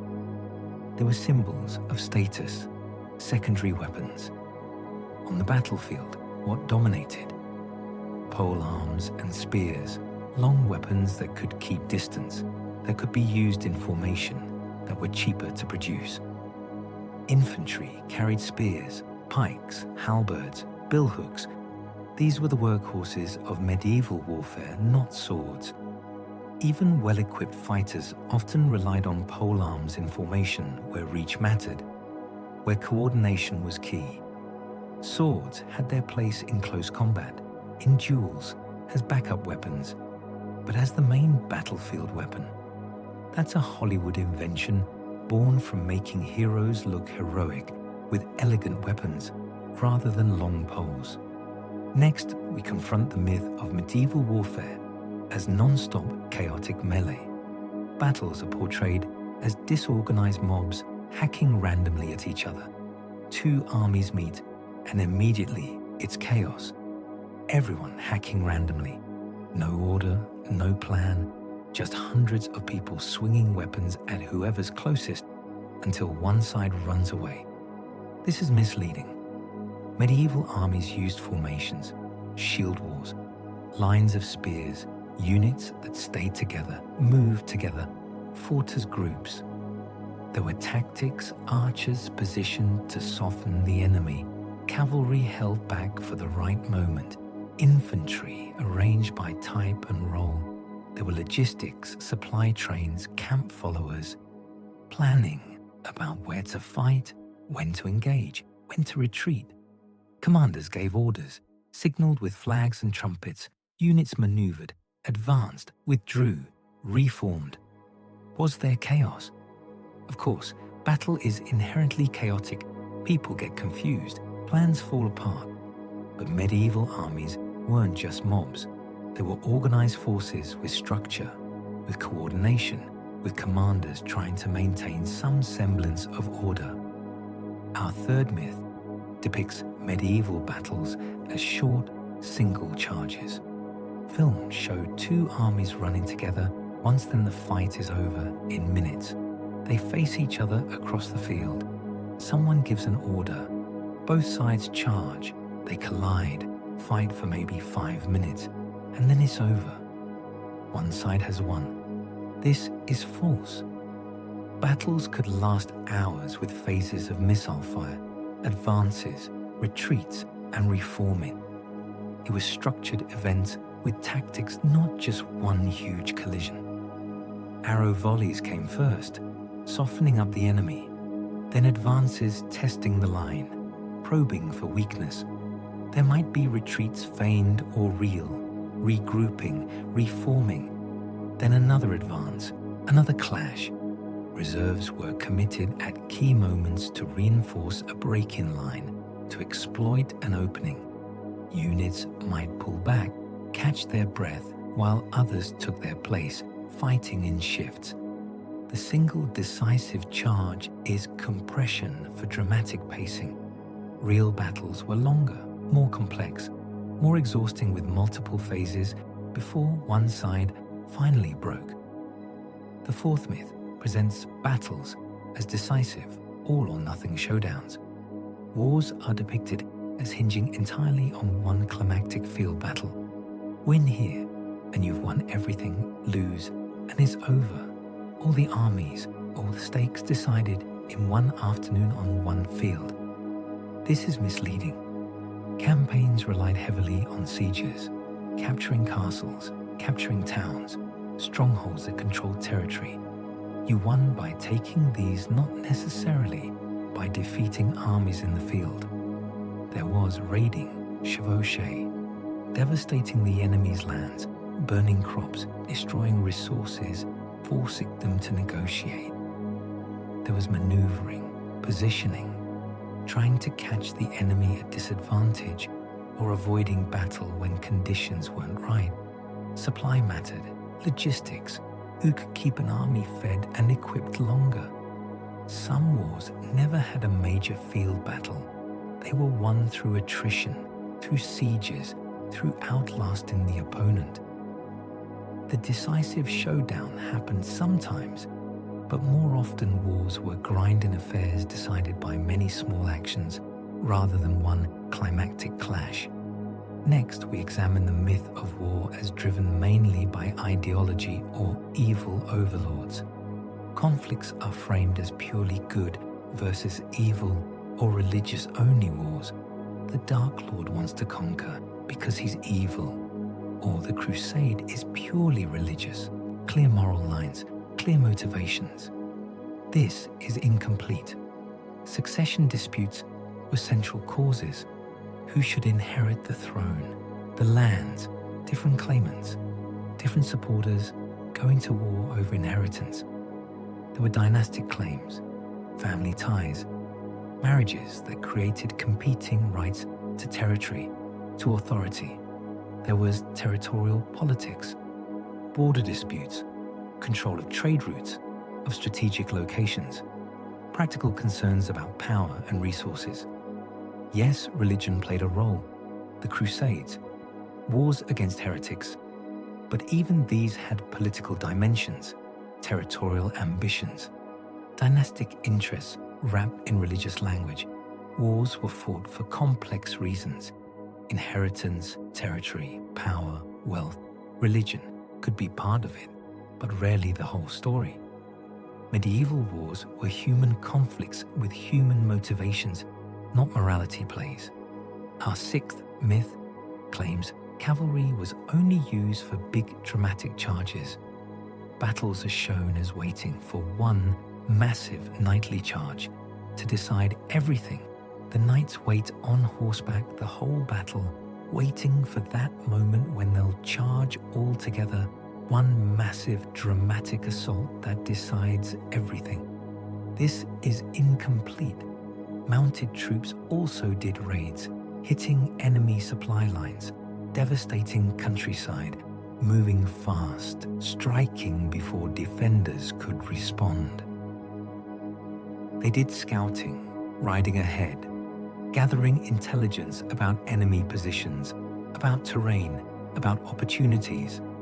They did pursuit after a battle, chasing down fleeing enemies, preventing them from regrouping. They did harassment, hit and run attacks, wearing down an opponent through constant smaller strikes. The chevauchée was a whole strategy of mounted raids, destroying resources, terrorizing populations, forcing political concessions. Cavalry was versatile, used for many purposes. The single climactic charge was just one thing cavalry could do, and often not even the most important. The seventh myth shows fire arrows shot into enemy ranks. Battles in movies frequently include volleys of flaming arrows shot directly at troops.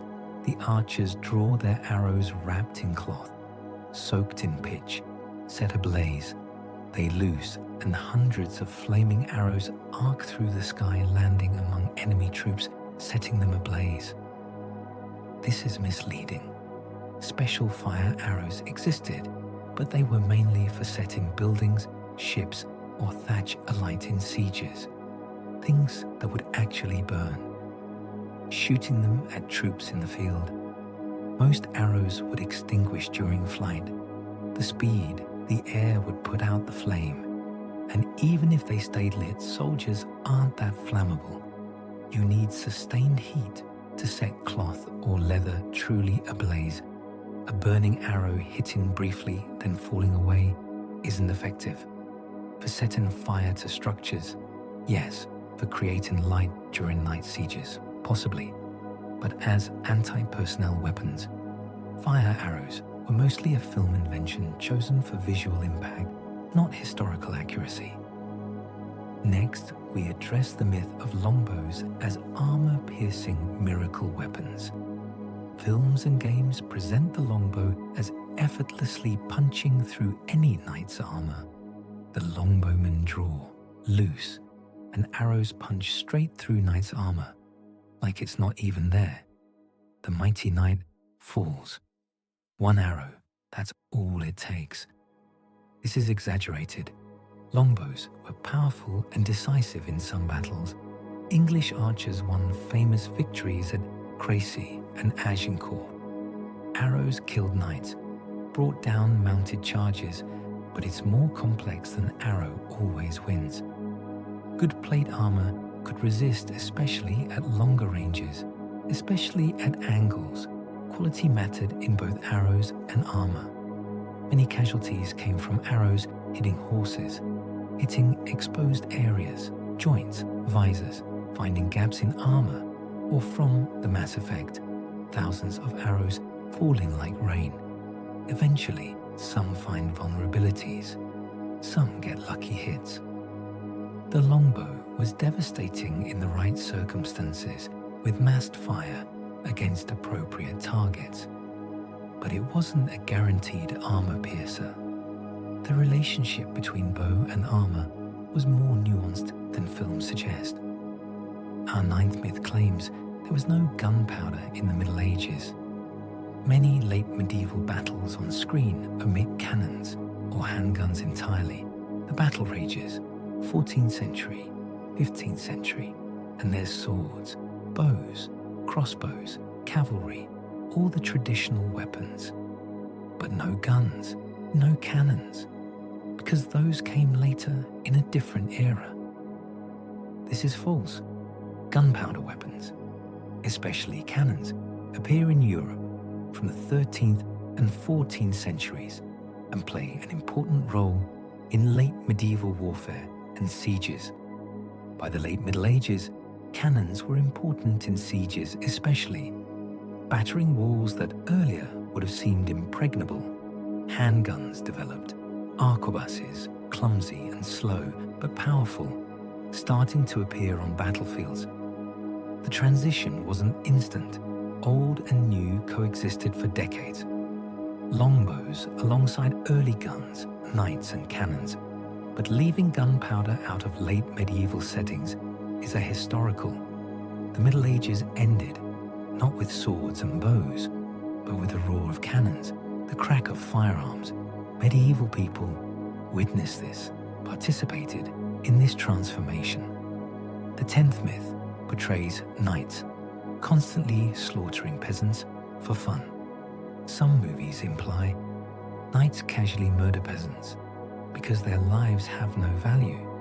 The knight rides through the village and just starts killing peasants for no reason, because he can, because their lives don't matter, because knights do this casually, constantly. This is exaggerated. Violence against commoners occurred. Knights could be brutal and cruel. War meant suffering for non-combatants terribly, but casually murdering peasants at will, constantly, was economically stupid. Peasants produced food, goods, revenues. Lords depended on them. Kill too many and your own income collapses. Your lands become worthless. There were legal risks too, even for nobles. Murder could bring consequences from higher authorities, from the church, from other lords. Violence happened in war especially. Raiding, pillaging, atrocities. These were real, but as casual entertainment, as constant practice, that's exaggerated. Knights weren't economically suicidal. They needed peasants alive, working, producing. Finally, we examine the myth of knights always fighting to the death. Duels and battles in films usually end with one knight dead rather than captured. The duel begins knight versus knight, and it's clear one of them will die. They fight until death. That's how it works. No quarter, no mercy. Fight until someone falls. This is false. Ransoming captured nobles, and knights was a major feature of warfare and a key source of income. Knights were captured, surrendered, quite commonly because there was ransom, money, sometimes a lot of it. A captured knight was valuable. His family would pay to get him back. His lord might pay. Capturing an enemy noble could be lucrative, more lucrative than killing him. This wasn't dishonorable. It was practical, expected, part of how warfare worked among the nobility. Chronicles mention it constantly. Knights captured, ransoms negotiated, prisoners exchanged. This was normal standard practice.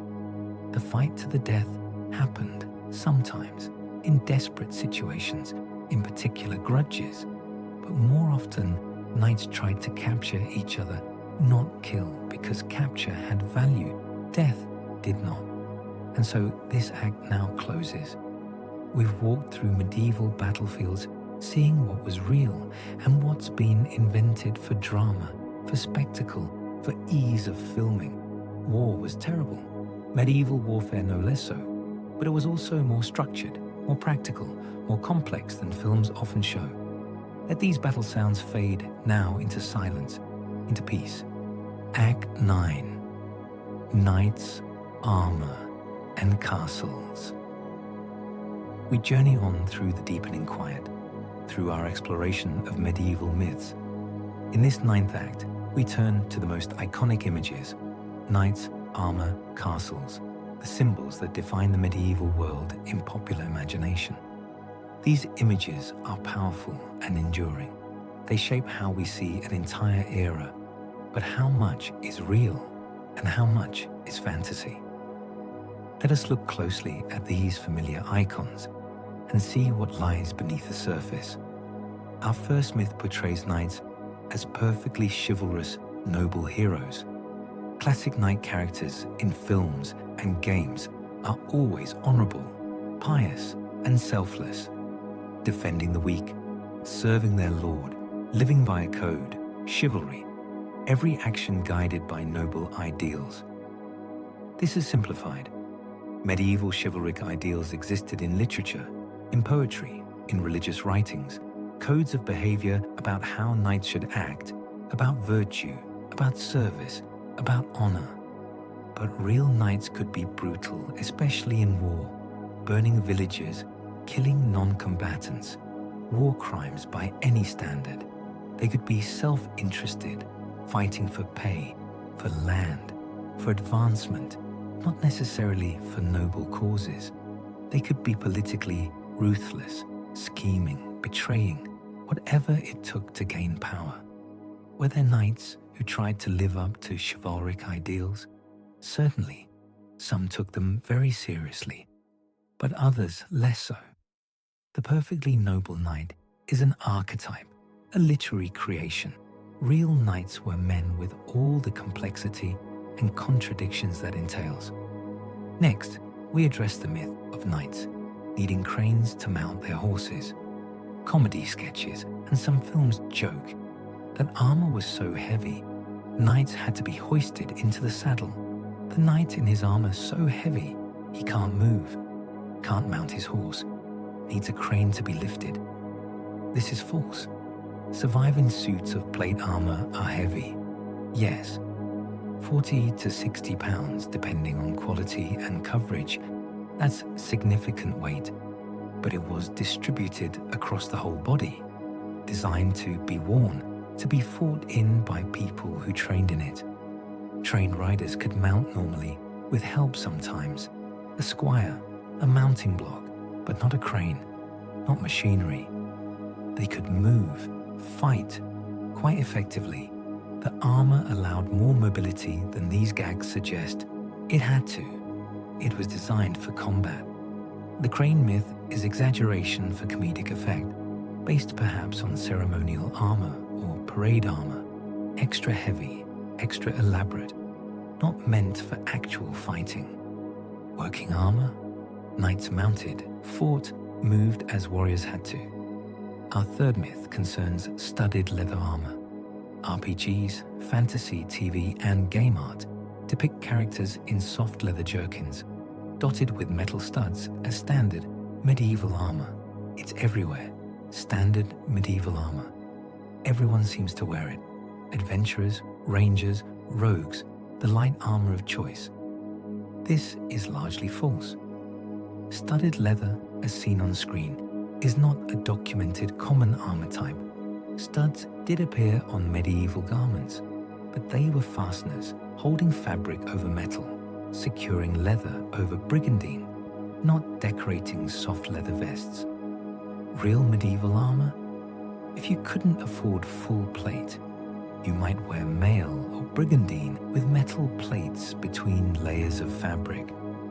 or padded garments like gambeson or acetone, but flimsy leather with decorative studs as battlefield protection.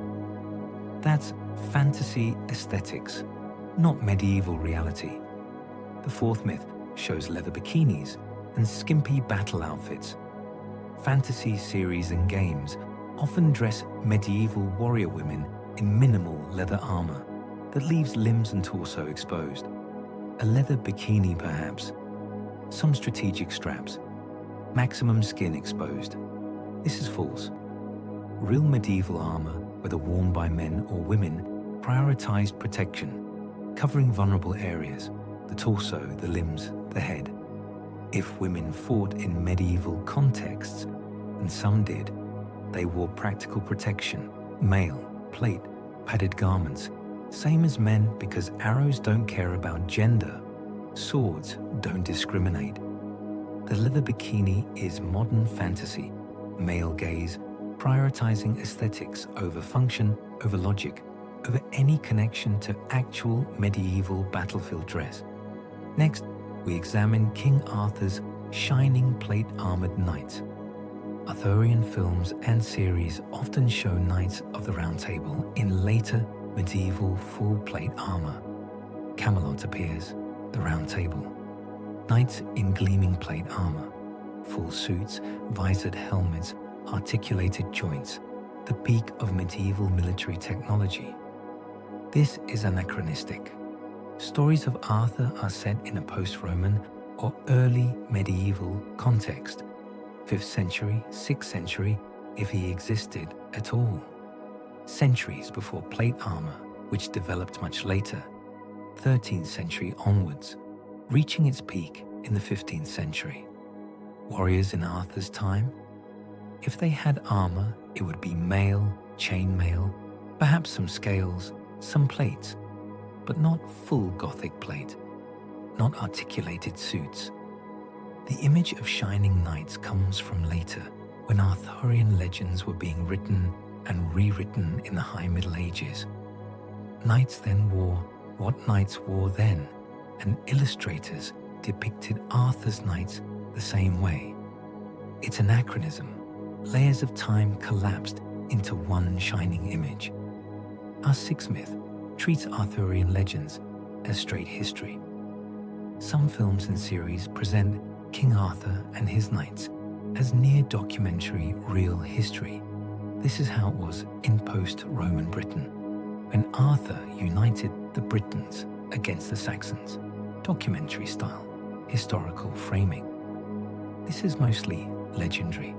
There may be dim historical roots in post-Roman Britain, some British leader or leaders resisting Anglo-Saxon invasion in the 5th or 6th century. References in chronicles, brief and uncertain, but the Arthur we know with Camelot, Lancelot, the Round Table, the quest for the Grail. That's medieval literary mythos, layered with later French and English inventions. Its mythology beautiful and powerful and meaningful, but not documentary history.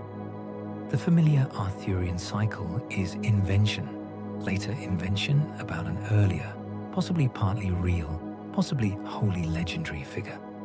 Treating it as straight history is a choice, a dramatic one, but not a historical one. The seventh myth shows knights' tournaments as public spectacle. Movies show jousts and melees as huge events with crowds, heraldry, and pageantry. Thousands of people, colorful banners, heraldic displays, music, knights jousting, fighting in melees, all for the entertainment of the masses. This is true with embellishment. Tournaments were major aristocratic spectacles with elaborate rituals and audiences, formal challenges, ceremonies of honor. Audiences came, lords, ladies, common people watching the contests, the displays of skill, of courage, of equipment. There was heraldry displaying identity, family, allegiances, knights in their colors, their symbols, easy to recognize. There was pageantry, music, feasting, celebrations around the martial contests. Movies embellish, certainly, make things more dramatic, more cinematic. But the basic truth, tournaments were public spectacles, important social events, major occasions. Though early tournaments were rougher, more dangerous, less romanticized, the elaborate pageantry grew over time, but the public spectacle was real. Our eighth myth claims European castles were always stone behemoths.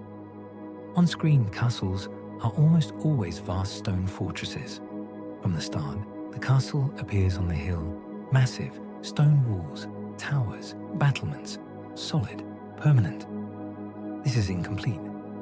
Many early medieval fortifications were earth and timber, motte and bailey, a raised earth mound, the motte, with a wooden tower, an enclosed yard, the bailey, with a wooden palisades. These were faster to build, cheaper, still effective for defense, for control of territory. Stone castles came later as wealth increased, as engineering improved, as political stability allowed long-term investment. And even then they varied. Some were huge, some small, some sophisticated, some relatively simple. The massive stone behemoth is one type, and the most impressive, the most enduring, what survives to be photographed, to be filmed. But it wasn't universal, wasn't the only form castles took. The ninth myth presents stone castles as universal from the early Middle Ages. Even 9th and 10th century settings are shown with big stone fortresses everywhere, on every hill, in every territory. This is incorrect. The classic stone castle becomes common later, 11th century, 12th century, later still in some regions. Earlier fortifications. Many were timber, earth ramparts, brick in some areas, mixed materials adapted to local resources and local needs. Some regions never built the classic stone castle. They used different defensive strategies, different structures. Showing stone castles everywhere in early medieval settings is compression making the medieval period look uniform when it was actually diverse, changing across centuries. Next, we address castles that quickly fall to a simple siege. Films and games often show attackers surrounding a castle briefly, starving it out, then taking it easily. The army arrives, surrounds the castle, and within days, maybe a week, the defenders surrender, starved out, no hope. This is exaggerated. Many castles had wells for water. They stored food, grain, salt meat, prepared for siege. Some had river access, sea access for resupply. Defenders could hold out for long periods, months, even years, waiting for relief, for rescue armies, for the besiegers to give up. Sieges were risky for attackers. They required resources, food for the army, equipment, time. Disease could spread in siege camps, killing more than combat. Some sieges failed. Attackers withdrew, unable to break through, unable to outlast the defenders. Castles weren't automatically doomed when besieged. They were designed to resist, and often they did successfully. The 11th myth depicts royal castles as always cold, grey and bare. King's halls are often depicted as undecorated stone, with almost no furnishings, stone walls grey, undecorated, maybe a few banners, a throne, some guards, but otherwise bare, austere, cold. This is exaggerated. Elite residences were highly furnished with textiles, painted walls, tapestries, and carved wood. Tapestries hung on walls providing colour, warmth, insulation, depicting stories, battles, religious scenes. Walls were painted, bright colours, patterns, images, frescoes in some places. There was carved wood, furniture elaborate and decorative, chairs, tables, screens. There were textiles everywhere, cushions, bed hangings, table coverings, luxury fabrics showing wealth and status. Warmth mattered, comfort mattered, display mattered greatly in royal spaces. These were meant to impress, to show power, to demonstrate wealth and taste. The Barestone Hall is a film choice for a certain aesthetic, but it's not historically accurate. Elite medieval spaces were rich, decorated, alive with color and craft. Our 12th myth shows permanently torch-lit dungeons and corridors. Almost every medieval fantasy film or game shows underground cells, brightly lit by dozens of wall torches. The hero descends into the dungeon and is lit brightly with torches, dozens of them lining the walls, burning constantly, every corridor, every cell fully illuminated. This is unrealistic. Torches produce smoke, lots of it. In enclosed spaces, underground spaces, it would be unbearable, choking. Torches need constant replacement. They burn out in an hour, maybe two. Someone would need to replace them, all of them, all the time. That's expensive, labor-intensive for lighting areas where maybe no one even goes most of the time. Real medieval interiors relied more on small numbers of candles, lamps, and limited lighting where necessary. Dungeons especially would be mostly dark, light brought in when necessary, not permanently illuminated with torches that no one could possibly maintain. Finally, we examine dungeons as purpose-built torture basements in every castle. Almost every medieval castle in film or games has a vast underground dungeon level, underground vast with cells, torture chambers, iron maidens, racks, all the instruments, purpose-built for imprisonment, for torture. Every castle has one. It's standard, part of the architecture. This is exaggerated. Many castles did not have a special dungeon. Prisoners, when held, could be kept in ordinary rooms, in towers. Tower rooms gave the term to dungeon, donjon, the tower keep. Some castles had underground storage, basements for supplies, not for prisoners, not primarily. Purpose-built torture complexes, underground levels dedicated to imprisonment. That's largely later fantasy, Victorian imagination, Gothic literature borrowed into modern medieval settings. Did torture happen? Yes. Was imprisonment used? Yes. But the vast underground dungeon complex with specialized torture chambers, that's exaggeration, invention, not standard castle architecture. And so this act now draws to a close. We've examined the icons, knights, armor, castles, the images that define the medieval world, some true, some partly true, some pure invention. These symbols are powerful. They shape how we imagine an entire era. But beneath the symbols lies something more complex, more varied, more human. Let these images fade now, like mist dispersing in morning light. ACTX. Travel, trade, and a connected world. We near the end of our journey through medieval myths. In this 10th act, we turn to movement, to connection, to how medieval people traveled, traded, and communicated across distances we might not expect. There's a persistent image of the Middle Ages as static and isolated, people rooted in one place, cut off from the wider world. But the reality was far more connected, far more mobile than this image suggests. Let us see how the medieval world actually moved. Our first myth claims medieval people never left their birth village.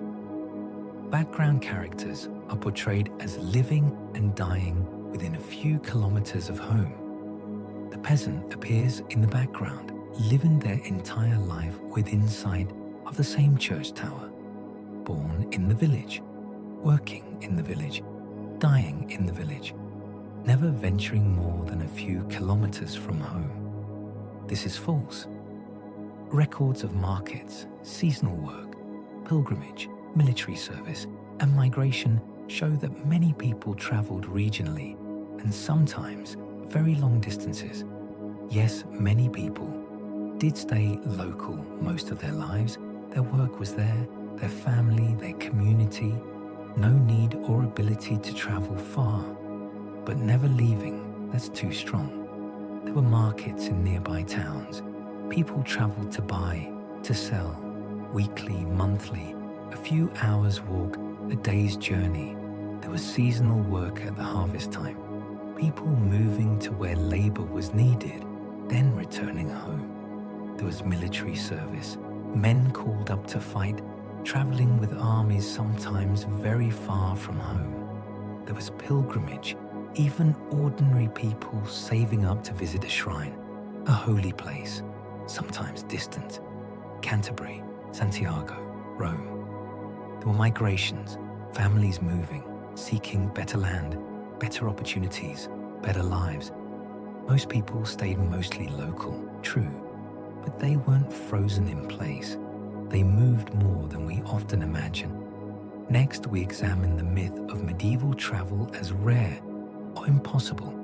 Stories often treat people as rooted in one village, with long-distance travel seen as almost unheard of. The idea persists that medieval people were trapped by poor roads, by lack of transport, by danger, by ignorance of the wider world. This is false. While most people stayed local, merchants, pilgrims, soldiers, clerics, and scholars routinely traveled regionally and even between continents. Merchants traveled constantly moving goods between regions, between countries. Italian merchants in London, German merchants in Venice. Long-distance trade networks crisscrossing Europe. Pilgrims traveled by the thousands to major shrines, to Jerusalem even, across Europe, across the Mediterranean. Ordinary people saving money, taking time, making a journey. Soldiers traveled with armies campaigning sometimes far from home. English soldiers in France, German soldiers in Italy, movement for war. Clerics traveled between monasteries, to Rome, to councils, carrying messages, conducting business. Scholars travel between universities, seeking teachers, seeking knowledge, moving from Paris to Bologna to Oxford. Travel was common for many people, for many reasons. The medieval world was more mobile than the myth suggests. Our third myth concerns pilgrimages across Europe. Stories feature characters walking to Canterbury, Santiago, Rome, or Jerusalem with badges and relics. The pilgrim walks staff in hand wearing a badge, traveling to shrines. They collect badges at each shrine, visible proof of their journey. They hear stories from other pilgrims. They see new places, experience the sacred in distant lands. This is true. Pilgrimage was a major part of medieval religious life.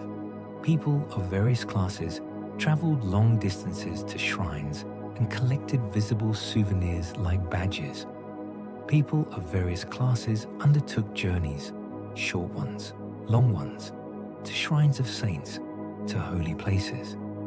There were pilgrimage routes, well-traveled with hostels, churches, services for pilgrims, infrastructure supporting the movement of thousands.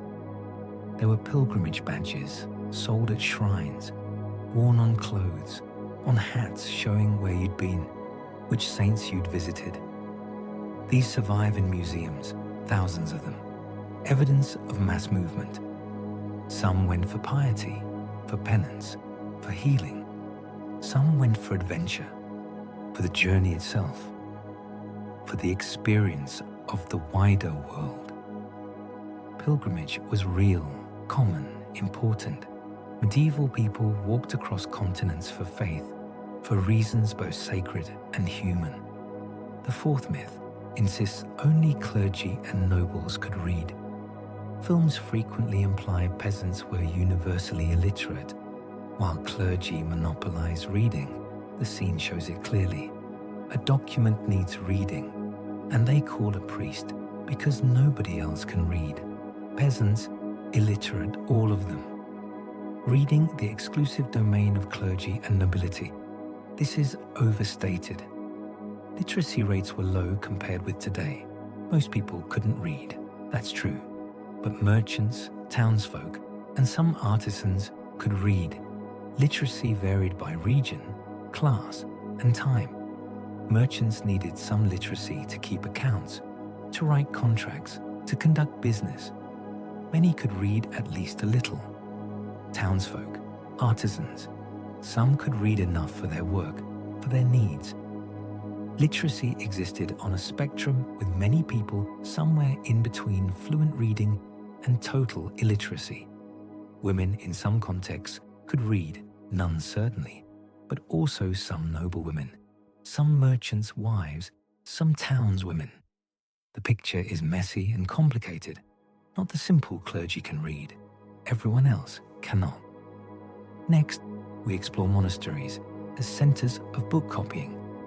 Films show monks laboriously copying manuscripts in scriptoria by candlelight.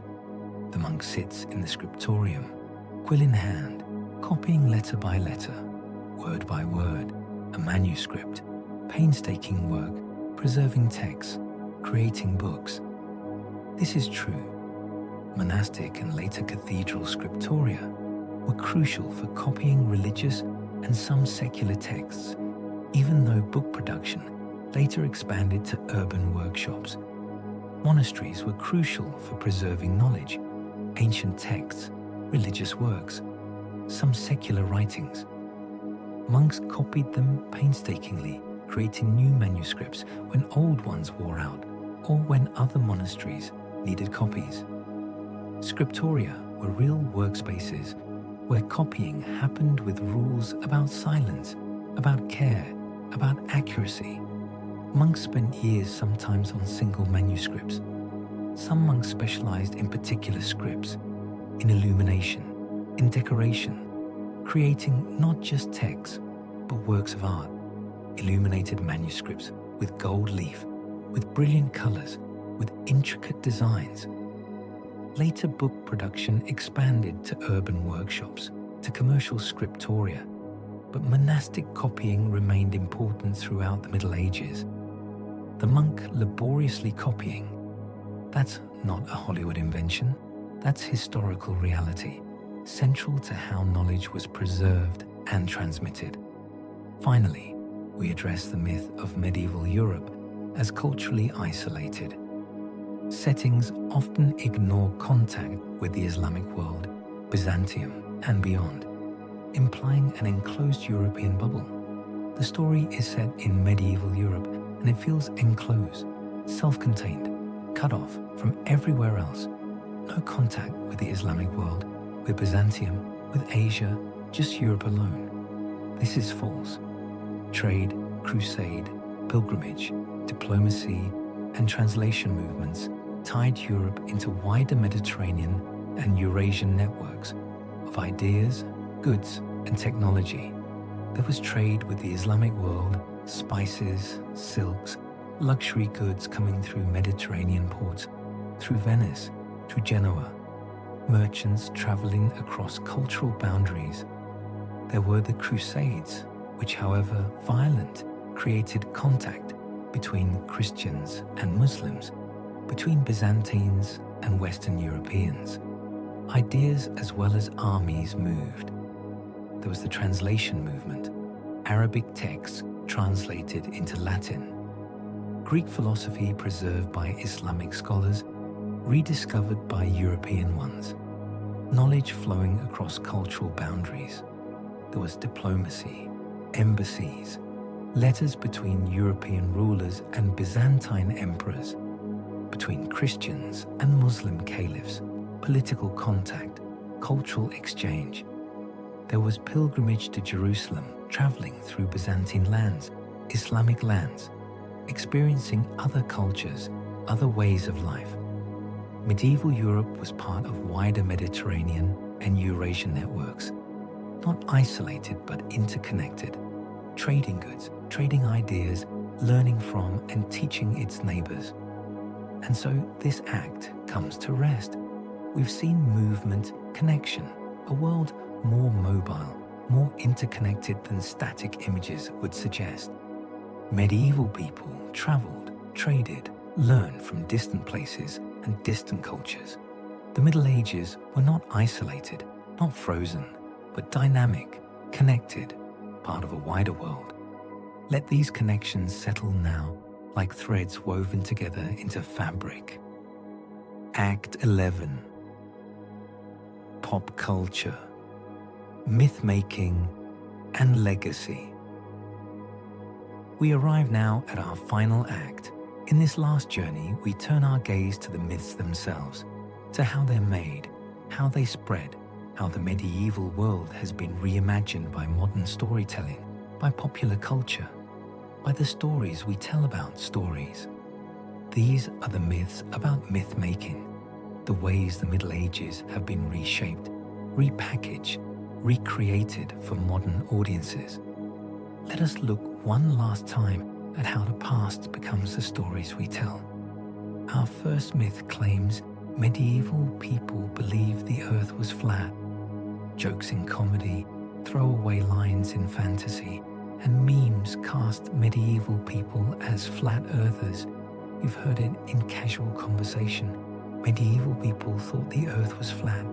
They were so ignorant, so backward, until Columbus proved them wrong. It's used to show how foolish, how unscientific medieval thinking was, evidence of their darkness, their stupidity.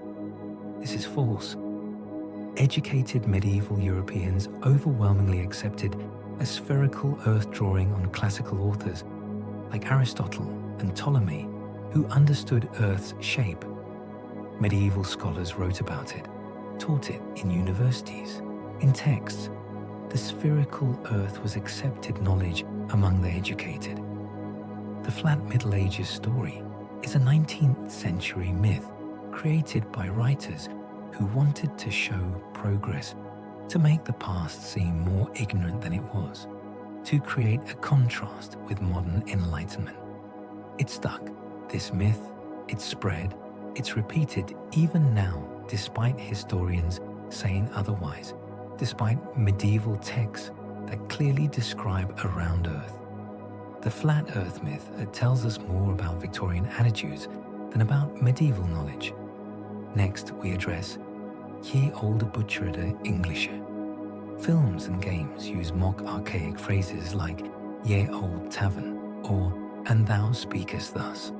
The tavern sign reads ye olde tavern.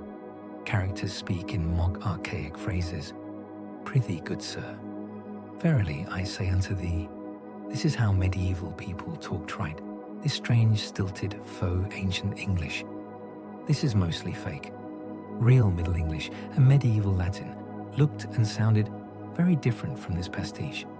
Chaucer's language is recognizable as English sort of, but it's not this ye old style.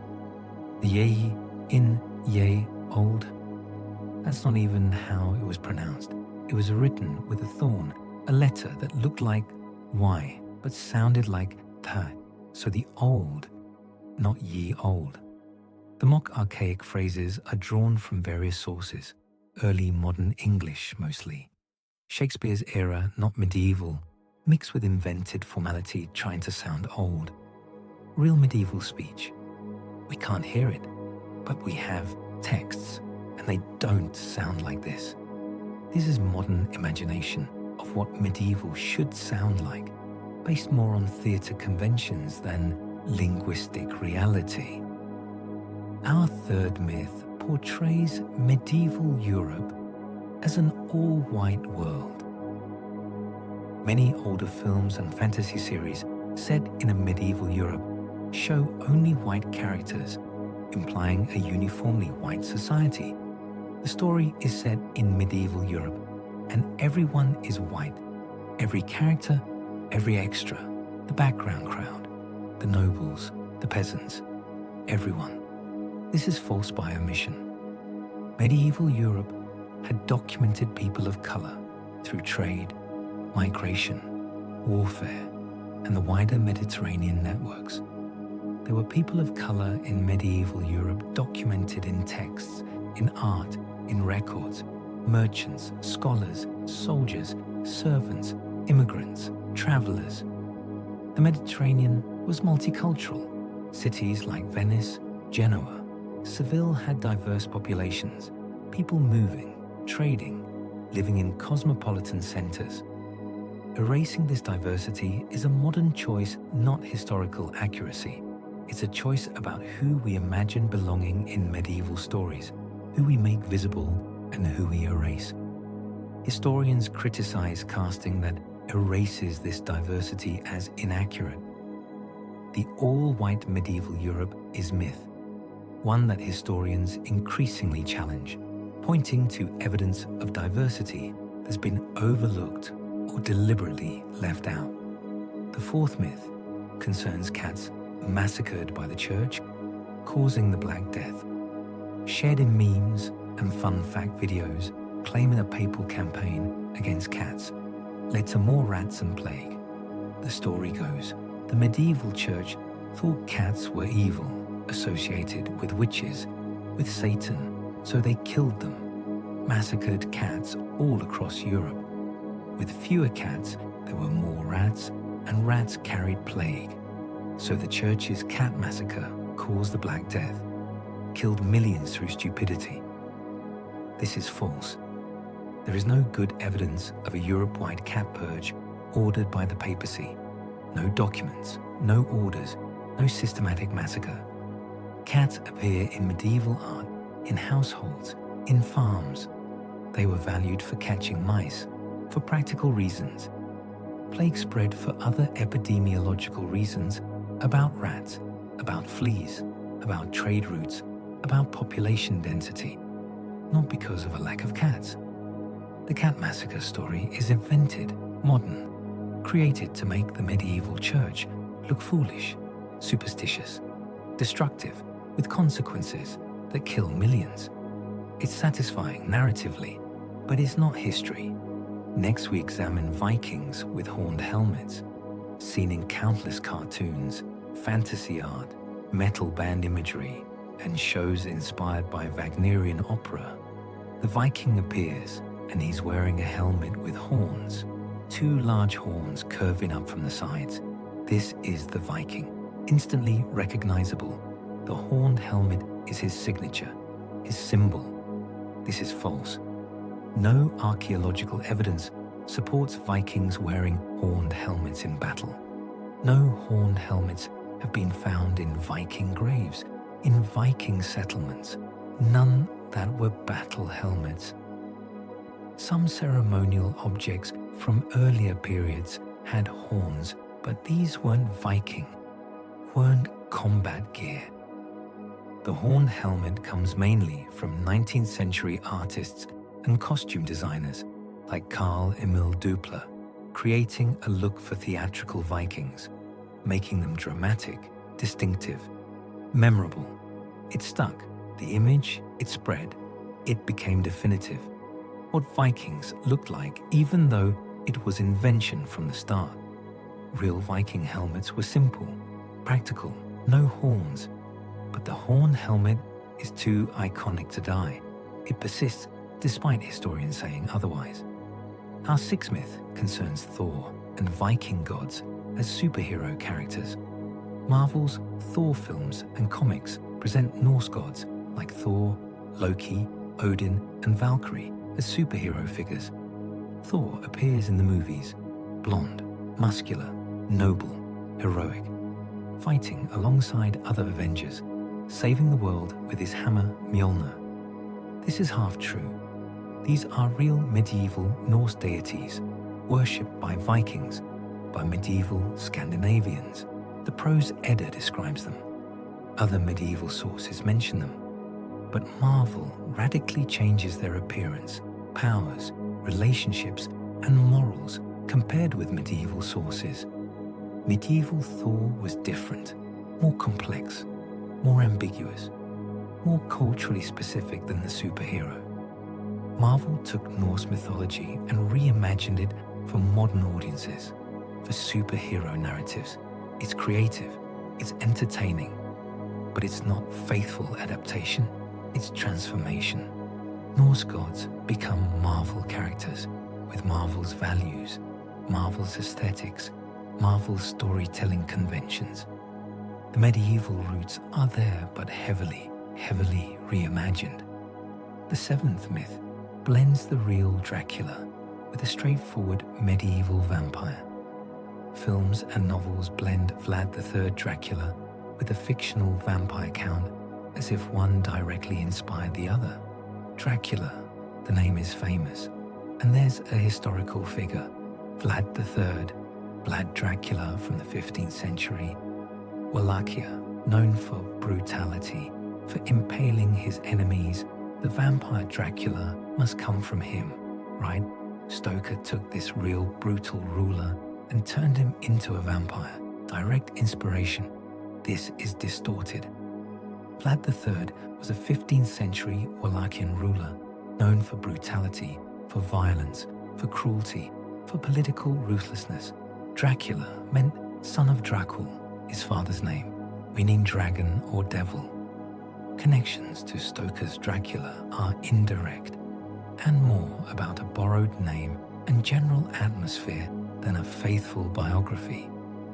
Bram Stoker used the name, used some general atmosphere of Eastern European mystery, but the vampire count, that's fiction created by Stoker from various vampire legends, Gothic conventions, his own imagination.